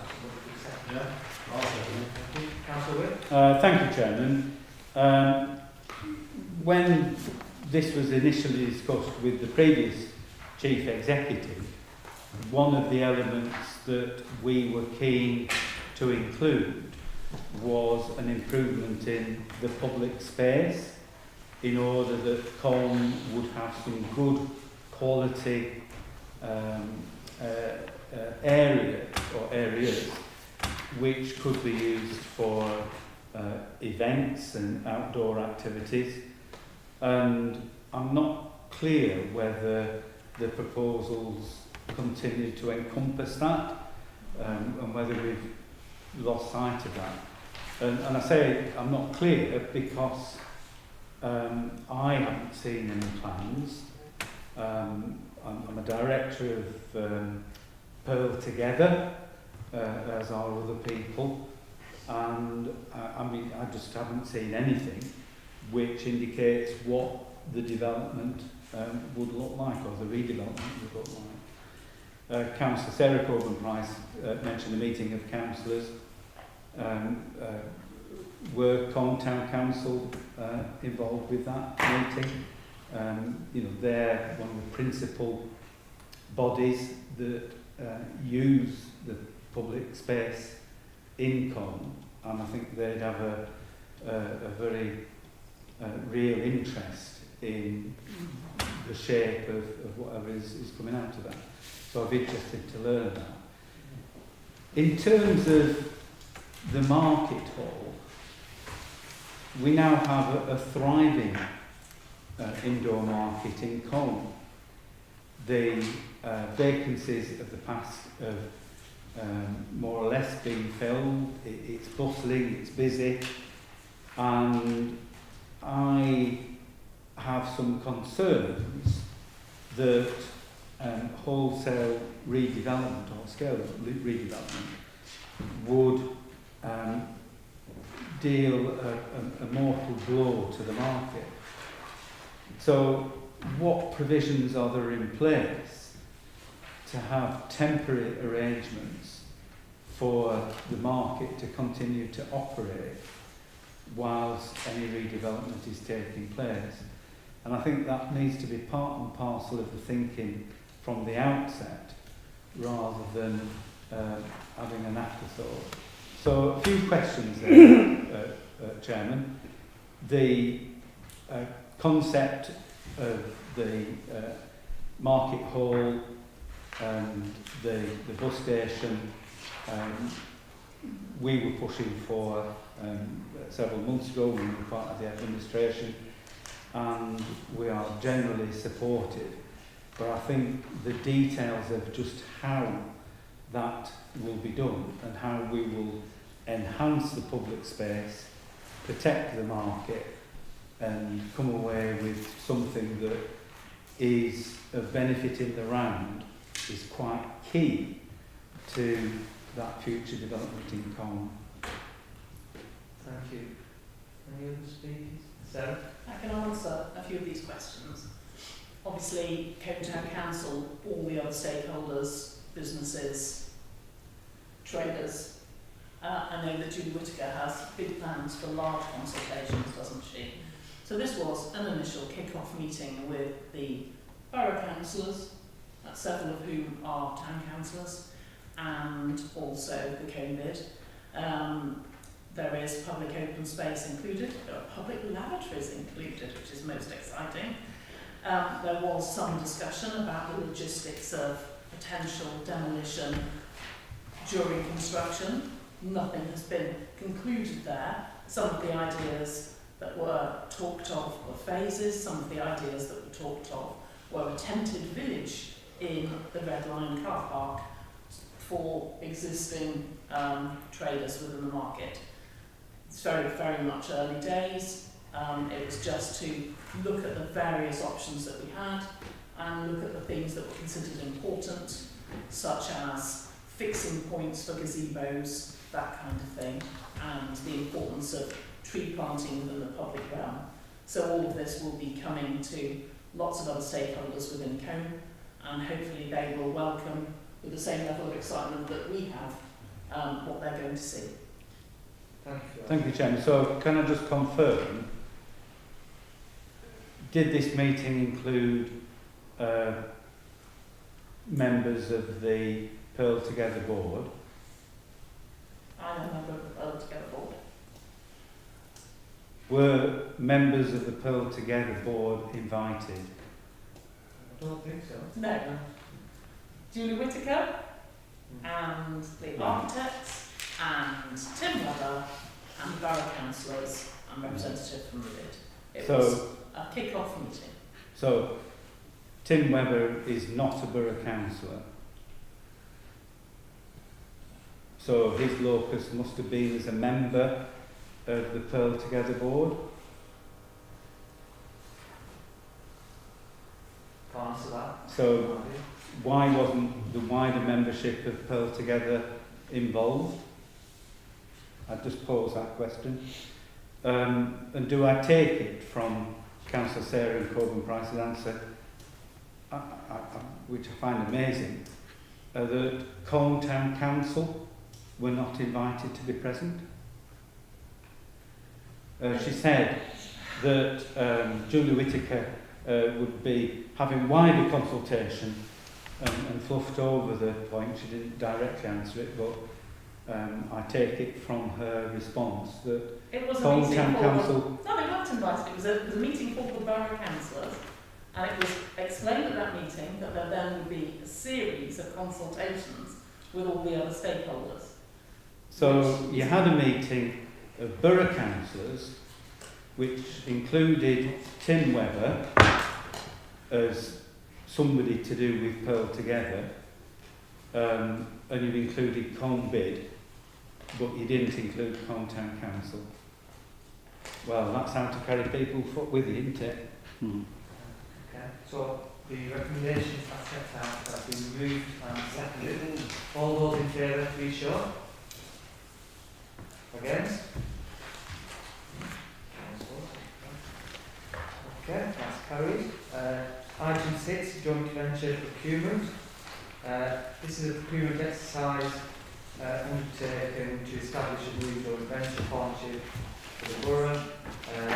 We have some huge and exciting projects that we really need to deliver in terms of regeneration development. The existing joint venture has been hugely successful, delivering many projects over the years, and it's brought huge benefits to our residents. So this is, again, an important decision for us as a committee to make. It's an exciting step forward. But I have just a couple of questions which I want to ask, just to make sure we are doing this properly, and I've got a few concerns before the decision is taken. One of my concerns is regarding the number of developers that have come forward. I know initially there was talk of 2 developers showing an interest, but there's only 1. And that concerns me. Should we as members be concerned? So I just need a bit of advice around that. That's the first question. Secondly, in terms of the period of the contract, it's initial 10 years with an option to extend for a further 5 years. I appreciate that some of these projects might take some time to deliver, so we can't have a short period. But is that the norm? Is that quite, in terms of, is that acceptable? And thirdly, in terms of the company which has come forward, which we've been asked to work with, the joint venture, just needed some advice regarding their history and whether they have delivered in similar towns and similar projects that this borough will be undertaking. Just a few questions for myself and colleagues for their benefit. I'm not sure if anybody can answer. Well, yeah. as regards the first question, the invitation to show an interest in tender was very widely advertised. Only 2 came forward, and that, in fact, the right, probably, nobody else expressed an interest in it. So we went on that basis. I think in terms of the length of the proposed agreement, well, the agreement with her has been 10 years plus already, and I think because of the significant investment that the company put into it in terms of equity, etc., then it is a reasonable length of time. Extension beyond 10 years is, will be down to the council, and that's what that is. In terms of what I don't have any details to hand as to what their previous experience on similar projects has been, but those have been part of the questions that were answered, and as you will see, they scored very highly on them. And an independent organisation of the council was involved in the tendering process, and they certified that the exercise of contract was, and it's also certifying the score that they do. Yeah, I mean, I was asking a question just to be honest. I think there were just questions which I will ask as well, so I just want some clarification on them. And I think to involve this committee in future decisions, I wanted to move a further recommendation in terms of, obviously, number 3 is giving delegated authority to the Chief Executive, and I wanted a 4th recommendation that once in terms of finalised, that is brought back to this committee consideration. Is that possible? I think, Chair, what I would probably suggest there is an amendment to 3, because 3 is about delegated authority. That delegation wouldn't then be needed if it's going back to this committee. Is that right? That's right, yeah. So, to delegate to Chief Executive in consultation with yourself or with members or Could it bring it back here? Can do without the delegation, yeah. It may slow things down, therefore. Okay. Depending on number of agreements and that signature preferred. In terms of the timescales to get on with the Nelson County or the project there, is that the concern that if it comes back, it might just delay that? Well, it may be because obviously we will have a meeting with this committee in March, we won't then be on to May. So, you can see that, say another 2 months to get the agreement on that, we might hit that gap and it's sitting there waiting for this committee to meet again. Okay. That could be a problem then. Now, bringing David, I'll think about that. Thank you, Chairman. Yeah, I'm not a Pearl director, so therefore I don't know how these things work, but obviously I see some of the benefits from them, etc. So just again, a few how does it work type things. It's mentioned quite early on that Pearl 2 has reached its procurement limits. So obviously we set an amount that we want this particular arrangement to be able to operate within, to purchase, etc., to transact. So are we setting some sort of thing which obviously accommodates the Nelson Town deal and probably some more on top of that? So there'll be a sort of, this is what the scope of the work will be over a 10-year period. I'm assuming things like 90-10, equity splits, etc., are the sort of common things that are negotiated as part of that.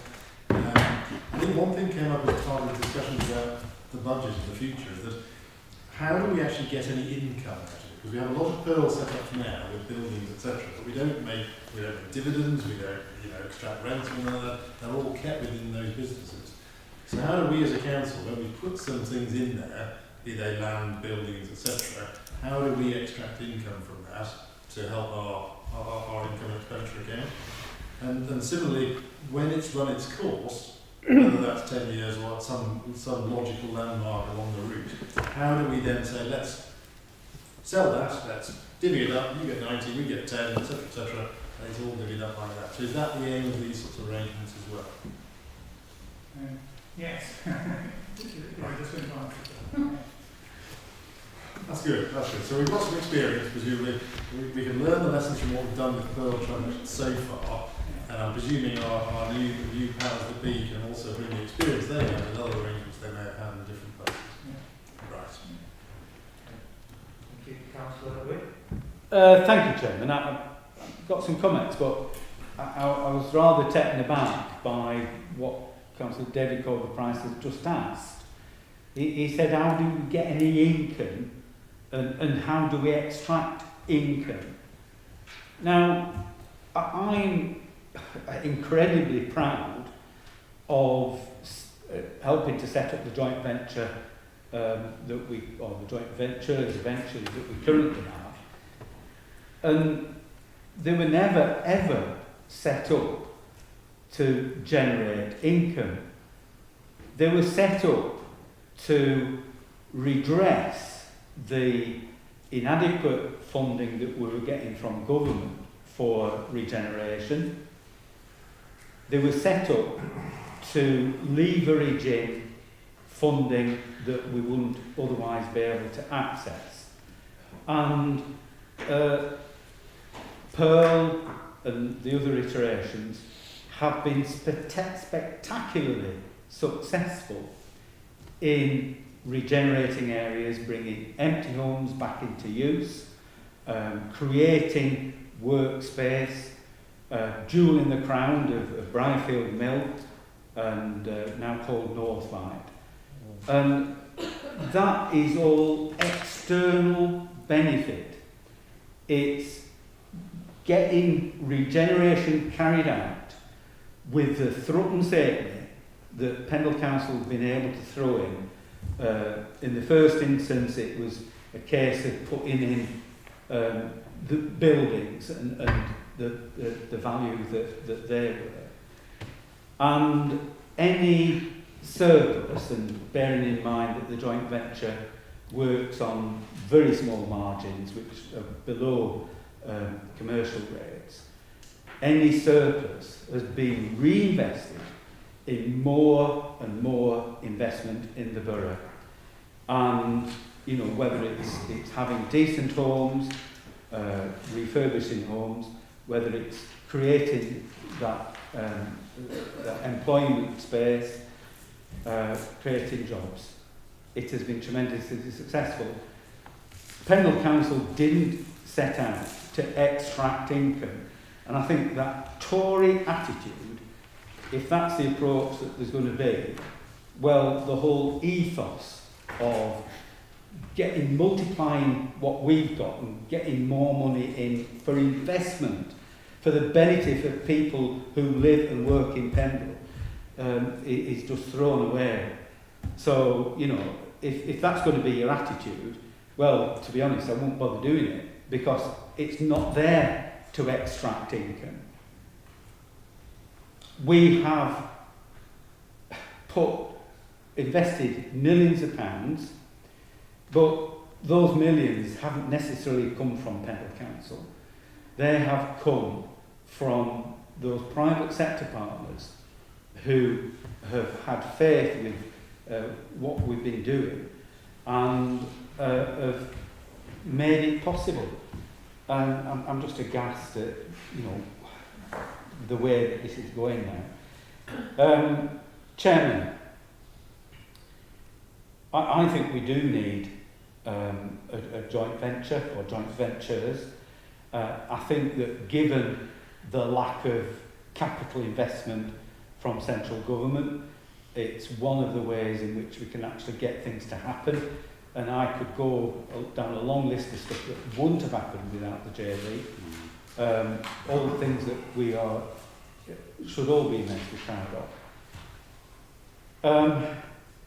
One of my questions about Brookhouse wasn't the developer side of it, but the construction side of it, because a benefit of the existing JVs is that the people who've actually done the bricks and mortar, the people who've done the work, have largely, well, virtually 90%, have been people here in Pendle, contractors here in Pendle, and the investment has been recirculated in the local economy because it's paid for a bricklayer or a plumber or a decorator, and they've been Pendle people.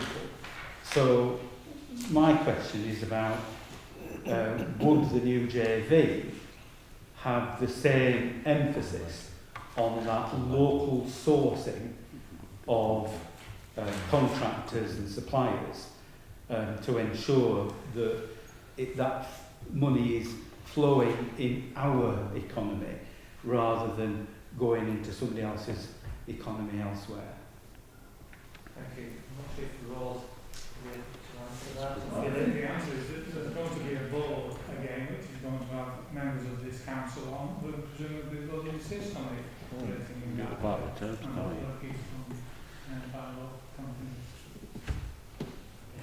Okay, thank you. In terms of the recommendations, I'm probably going to move the recommendations as set out. I'm just concerned if it comes back to committee, if a decision has to be taken, there might be a delay that might have consequences. So I'm happy to move the recommendations as set out. Chairman, I'll still want to speak. Yeah, Councillor. I'm going to suggest a slight amendment to your recommendations, but I'll come on to that in a second, Chairman. I mean, Councillor Coburn-Price, I won't say Tory ideology because these days you don't know who's a Tory and who's a socialist all of a sudden, but his capitalist thoughts in terms of Pearl, I think, will have been dashed. That Pearl was set up, in my opinion, and Councillor Witt will no doubt verify that it was set up to deal with some of the most difficult sites that we had in this borough. And Pearl has delivered, as he said, spectacularly in terms of those developments.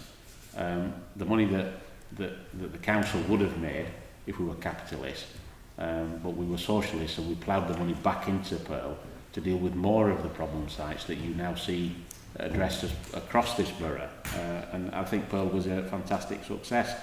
In terms of the recommendations that you've moved, Chairman, in terms of recommendation 3, we're conscious of the point that Councillor Whip has made about local people and local jobs and local investment, and Philip is right that the board will have that opportunity, but I think we can drill into, in terms of the final terms that we agree with the JV, in terms of inserting something into the contract, and rather than putting the whole pressure onto the Chief Executive, whether you'd accept that we change number 3 to give delegated authority to the Chief Executive in consultation with group leaders, and then the 3 of us can have that conversation with Rose before we agree to final terms and take on board some of the issues that some of our groups may have, some of the issues that we may have that will assist in terms of agreeing the final terms for the development.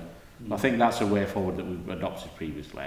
The 3 group leaders can come together, have that discussion with Rose, and obviously that helps her then to finalise it and saves time as well. Happy to accept that. Chairman. Thank you. Just a couple of additional points. I'm happy to support colleagues in terms of the recommendation that's been put forward. I noticed when I did a bit of background reading on Brookhouse, they have obviously, had experience and history with other councils, in particular Oldham, which I understand they've had a long-standing relationship with. I don't know if that relationship is still ongoing and whether or not we have looked at a slightly different angle in terms of their experience in working with local authorities. I don't know if Rose could maybe assist on that point. Are we aware of any other councils through you, Chairman, that they've dealt with? I'll let Philip answer this one, Chairman, because Philip's been directly involved in this. Yeah, I only know of Oldham that they've been involved in. I know that there was discussion about that and part of the meetings around the tendering. They may well work for us, but I'm not aware of them. Personally, I can make some inquiries and let you know. It would be helpful, and the reason for that, Chairman, is Pearl 1 or Pearl and then Pearl 2, if I'm not mistaken, worked with the same joint venture partner. Am I understanding correct? Yeah. We're now going, obviously, with a new joint venture partner who may have different ways of working, who may not necessarily understand some of the local demands. With all due respect to them, I'm sure they do, but there has to be a question asked in terms of what we're getting ourselves into. So it would be helpful if we could just satisfy ourselves from a slightly different due diligence aspect in terms of their involvement with, I get it, Oldham Council is a massive council. If they've had a 30-year relationship, I'm sure it must have been fruitful for Oldham Council for that contract to have been renewed repeatedly. And on that point, hopefully it can be the same with Pendle. We are at a point where, as the report mentions, where we do have opportunities, especially in terms of the town deal and of course levelling up, where if partnered up with the right joint venture partner, we can try and see different fortunes for the borough. So let's hope it does work out as we've all planned, but it would be helpful to just maybe take a look at some of the background aspects. Thank you, Chairman. Thank you for that. Any other comments before we go to the vote? No? Okay. All those in favour? Show. Against? That's carried. Next item is the Gambling Act 2005. I will move the recommendations set out. It was an interesting document, but long. And I always say this. I learned loads about the fact that you can put cash machines near gambling establishments, or you can win £50 with a grabbing machine, but only £8 with a penny cascade. I learned loads about it. But what would be so interesting is if when we have these reports that come around to be redone, if we could highlight, perhaps in bold or in capitals, what's changed. It would really help us to scrutinise and look at it, because obviously these things come around so infrequently, even ones that I've read more than once, it hits me afresh each time, and it would help, it would really, really help if all of these documents could clearly say what's changed, and it would make our review better, I think. Thank you, sir. Chairman, just on that same point, would it be possible to have a little digest of some of the updates that have come forward through the new policy? I may have missed them.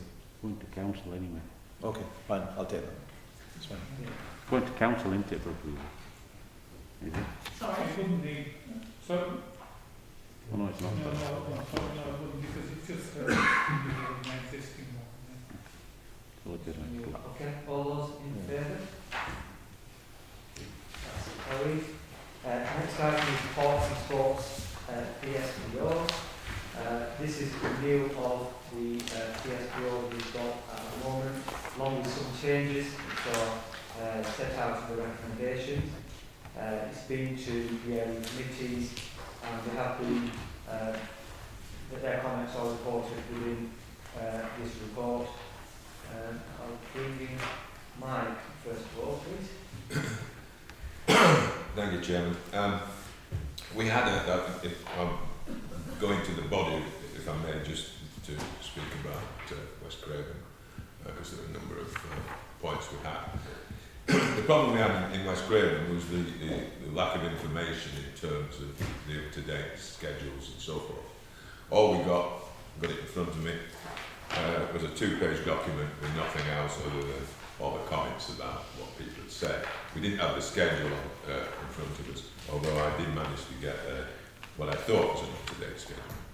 And hence the reason why, because of that, and also because I think there was things missing from consultation with Barnoldswick Town Council at the same time. Having looked at this in some detail, there are some issues around it, reading it. And it came about by looking at closely at what the original request from AB Town Council was, which was to include one of their open field areas within this legislation this time. The concerns I had was one, there really hadn't been a public consultation about the playing area, and it isn't playing fields, it isn't a park, it's an open grass area where people go for picnics and so on. There is an open plan, traditional children's play area at the other side of the beck, and there is a picnic area there as well. But it's never had any controls once the usual bylaws disappeared. And when you start to read through some of the schedule, and I asked Philip, and he circulated Schedule 2 out to everybody. It is about parks in the main. It is about the problems of parks, and they're all different. This isn't a park. It's an open grassland. It's a recreational area that was bequeathed to the residents and their guests of Irby by a local farmer in the turn of early 20th century, 1910 I think it was, or 1905, and came down to us through amalgamations and so forth. It is one of the beauty spots of West Craven as well, with the Waterfalls Area coming down and Wentcliffe Beck running through it. So, I had concerns that the Town Council weren't really aware of all the issues that they would be taking on if they brought this unusual piece of land. There's no football pitches on it, there's no play areas like that. It is an open grassland. And of course there's pathways coming through it and across the beck, up through again the farming areas, up to the branch, I'll get my teeth right eventually, Galen's Lane and so forth. So when you look at the Schedule 3, it's very comprehensive. Schedule 2, it's very comprehensive in terms of what you cannot do and should not do in parks. But it left one or two gaps that didn't really bring into play the Burley, what it's called the Waterfalls area. And in fact, when you read the schedule, parks are mentioned several times. And it brings in controls on things like bathing in waterways and stuff like that, which is okay, except the definition of bathing is not very clear. And so when the kids are paddling in the converted paddling area, the waterfalls, is that included as bathing? And there's a lot of ambiguity as you go through the schedule, and it's designed for parks, and it's designed for playing areas. So I was concerned that the catch-all of only being able to take 2 dogs onto this grassed area by a resident hadn't been fully consulted at all with local residents who use it, because it was never on the list in the first place.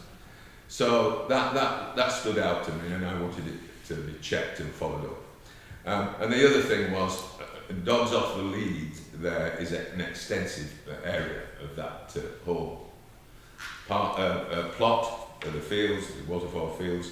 The actual kiddies area is across the beck. You can access it in 2 ways, depending on the time of year. One is across a small bridge, going through a small picnic area.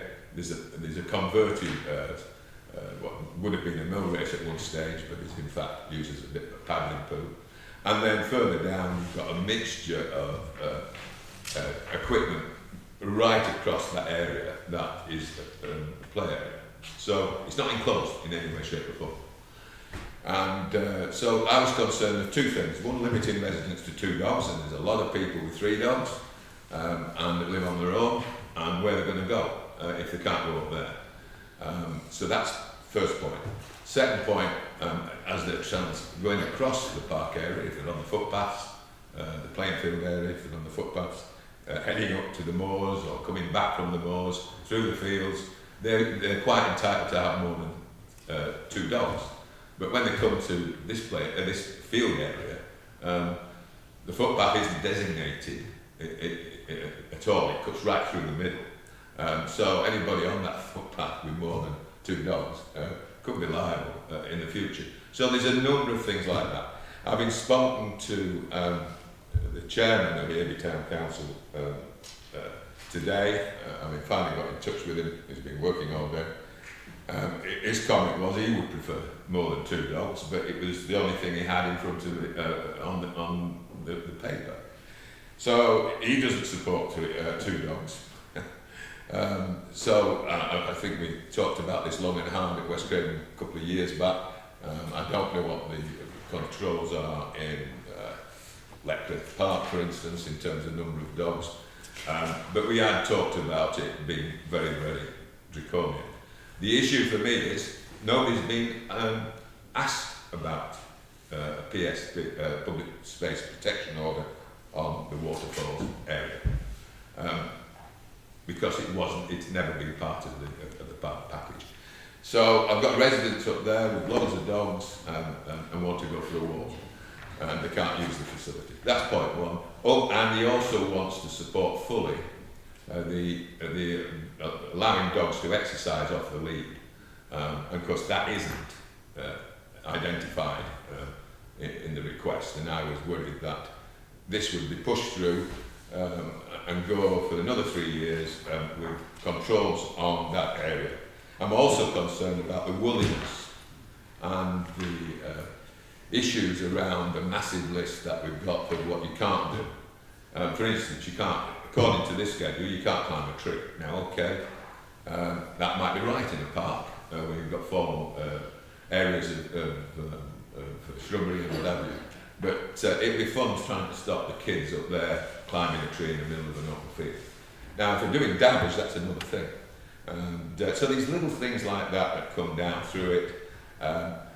2 ladies, New Year, were bathing in the bottom of the waterfall area, again part of the access to it. They had wetsuits on.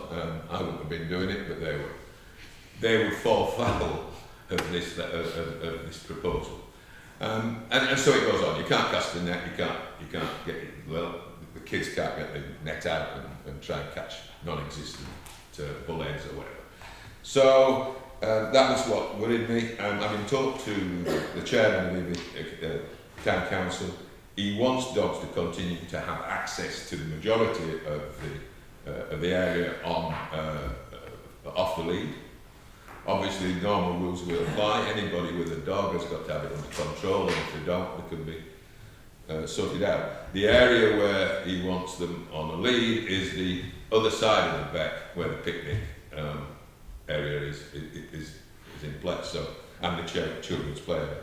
How do you do that? How you enforce it? No doubt is going to be a difficult one, because when dogs are at one side and they see people playing, they may go at the other side. So that'll have to be thought through. So that's where we are with it.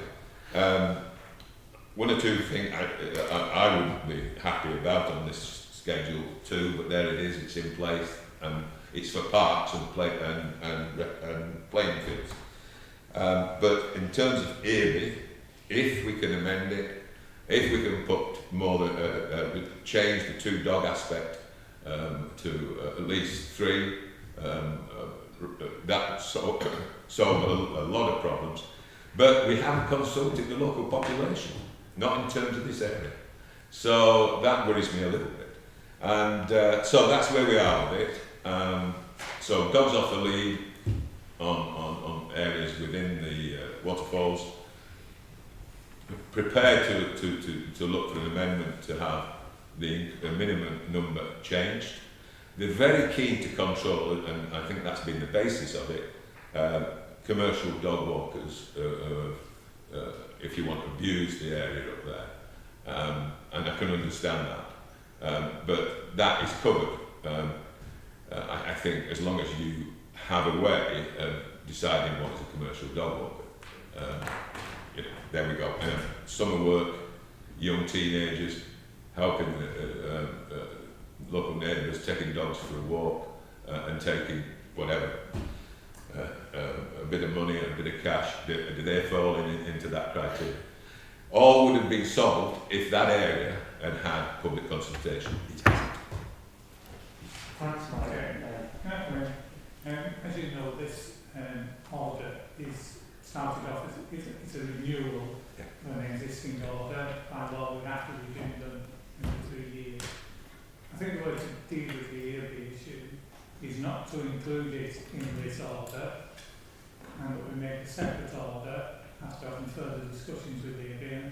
I think, David, we're going to get some, well, we've got some additions in Barnwell's with pieces of land that could be included in that, so we could therefore make a separate fresh grading order in incorporating those. Because it is a brand new one, which... Yeah. Exactly so. That's right. But I would like you to leave aside the EPs and confirm this, because it expires next week. Yeah, exactly. That was one of the points. I mean, we didn't get this until the first one we had in January, the first Australian Area Committee meeting. And of course that didn't leave us much time, and that's why the warning bells rung. So that's that piece. We can now, if you want, go back to discussing and debating the other recommendations, if that's okay, Chair. Thank you, Sarah. In Combe, we did approve all the points, but if you look on page 2, 4, you see that we actually asked some questions that the people at our Combe Area Committee weren't able to answer. So we said, who pays for the notices when it's not Pendle Borough Council land, say Arkenholt Park? And we also, because there's been criticism about notices, I don't like too much signage in beautiful places, but we asked whether there were guidelines in terms of they need to be visible, you don't want too many signs, whether there has been like a protocol established for the signage. The guidance on signage is that you should have a fully visible one setting out most of the restrictions at each entrance to the park. And then do you pay as Pendle Council? Well, you mentioned Arkenholt Park. When we made the original order, Arkenholt Park was a council. And it's going to be a thing that's going to happen more and more, isn't it? Yes, it is. And we will be asking Hometown Council for a contribution to cover the cost of the signage. Okay, interesting. There is already signage there anyway. Right. So they don't need new signage now? No. Okay. No. And then I just feel it's so important, I do keep saying this, that where we're successful in prosecuting people who allow their dogs to foul or littering, etc. There's been quite a lot of success in our ward in Hall Grove Park. One lady was caught with dog fouling on subsequent days, same woman. So that kind of thing, I really do feel should be heavily publicised, because I think people think they can probably get away with it, and if they think no, Pendle Council are hot to trot and looking to catch people, I think we probably have fewer people taking a chance. I really do think that that's so important. I'm not suggesting that we add it to the recommendations, I'm just saying that I really do think it's important. We have issued special with special prosecutions, etc. in the past, but it could be stepped up and speed of communication. Thank you. Councillor Wynne. Thank you, Chairman. A few points, but just picking up on that last one, enforcement isn't focused on tackling dog fouling. The private company that is enforcing public space protection orders is targeting the easy options, and there is some awful examples where overly officious enforcement has driven people to tears, and it's persecuting people who have innocently allowed the dog, well, not loose but on a lead, to go into an area where the current public space protection order says that no dogs are allowed. And these are areas completely unmarked, unfenced, and in one case that I know of, a Pendle Council employee had to intervene to prevent the district enforcement officer, well, it reduced the lady to tears, but you know, she was under a considerable amount of strain. So I think the problem with all of this is, in your wisdom, and I didn't vote for this, but in your wisdom, a majority of councillors gave district enforcement the responsibility to go out and persecute people in parks. Now, that is having very unfortunate consequences, and I think it needs to end. The main provision that was publicised and advertised was that you wanted to create an offence for people not to give the names. And I think that this is just going to give carte blanche to this private company generating profits for their own ends to push their awful enforcement activities down the throats of innocent park users. I do not think we should be approving the new provision that an offence is committed on failure to provide name and addresses.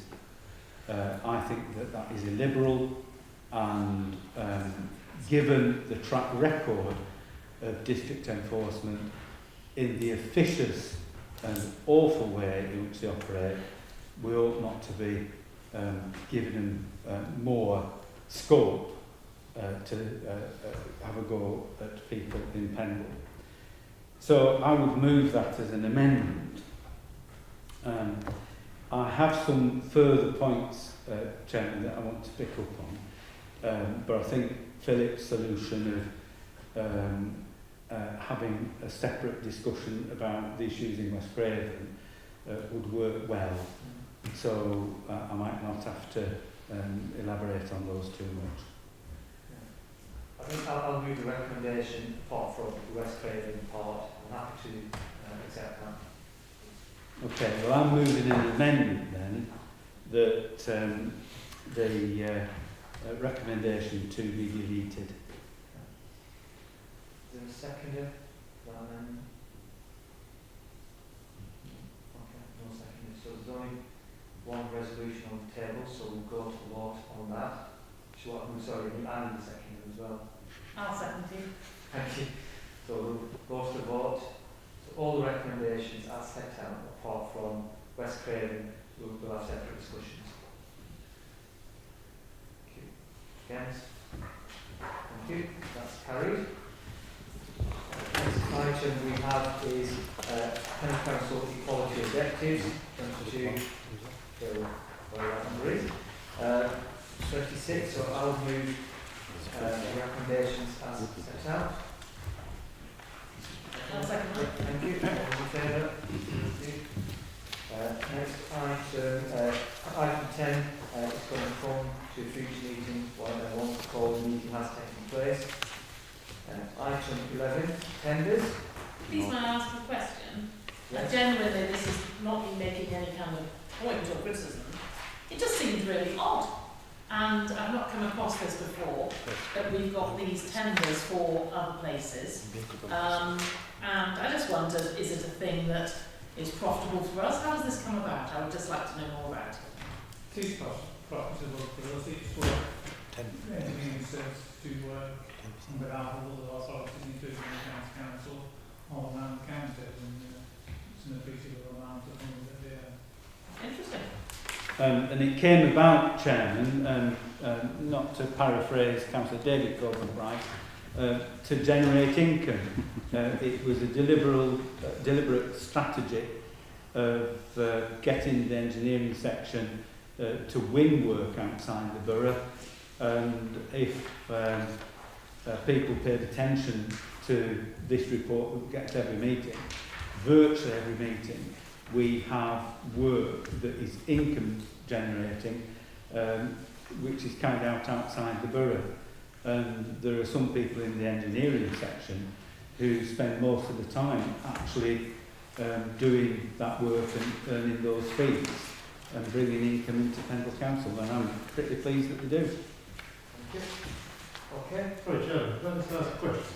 Yes. This reads as though we're not doing the work, we're just procuring it on behalf of those local councils. So we're not doing the work, are we? Chairman, we generally charge 15% fees.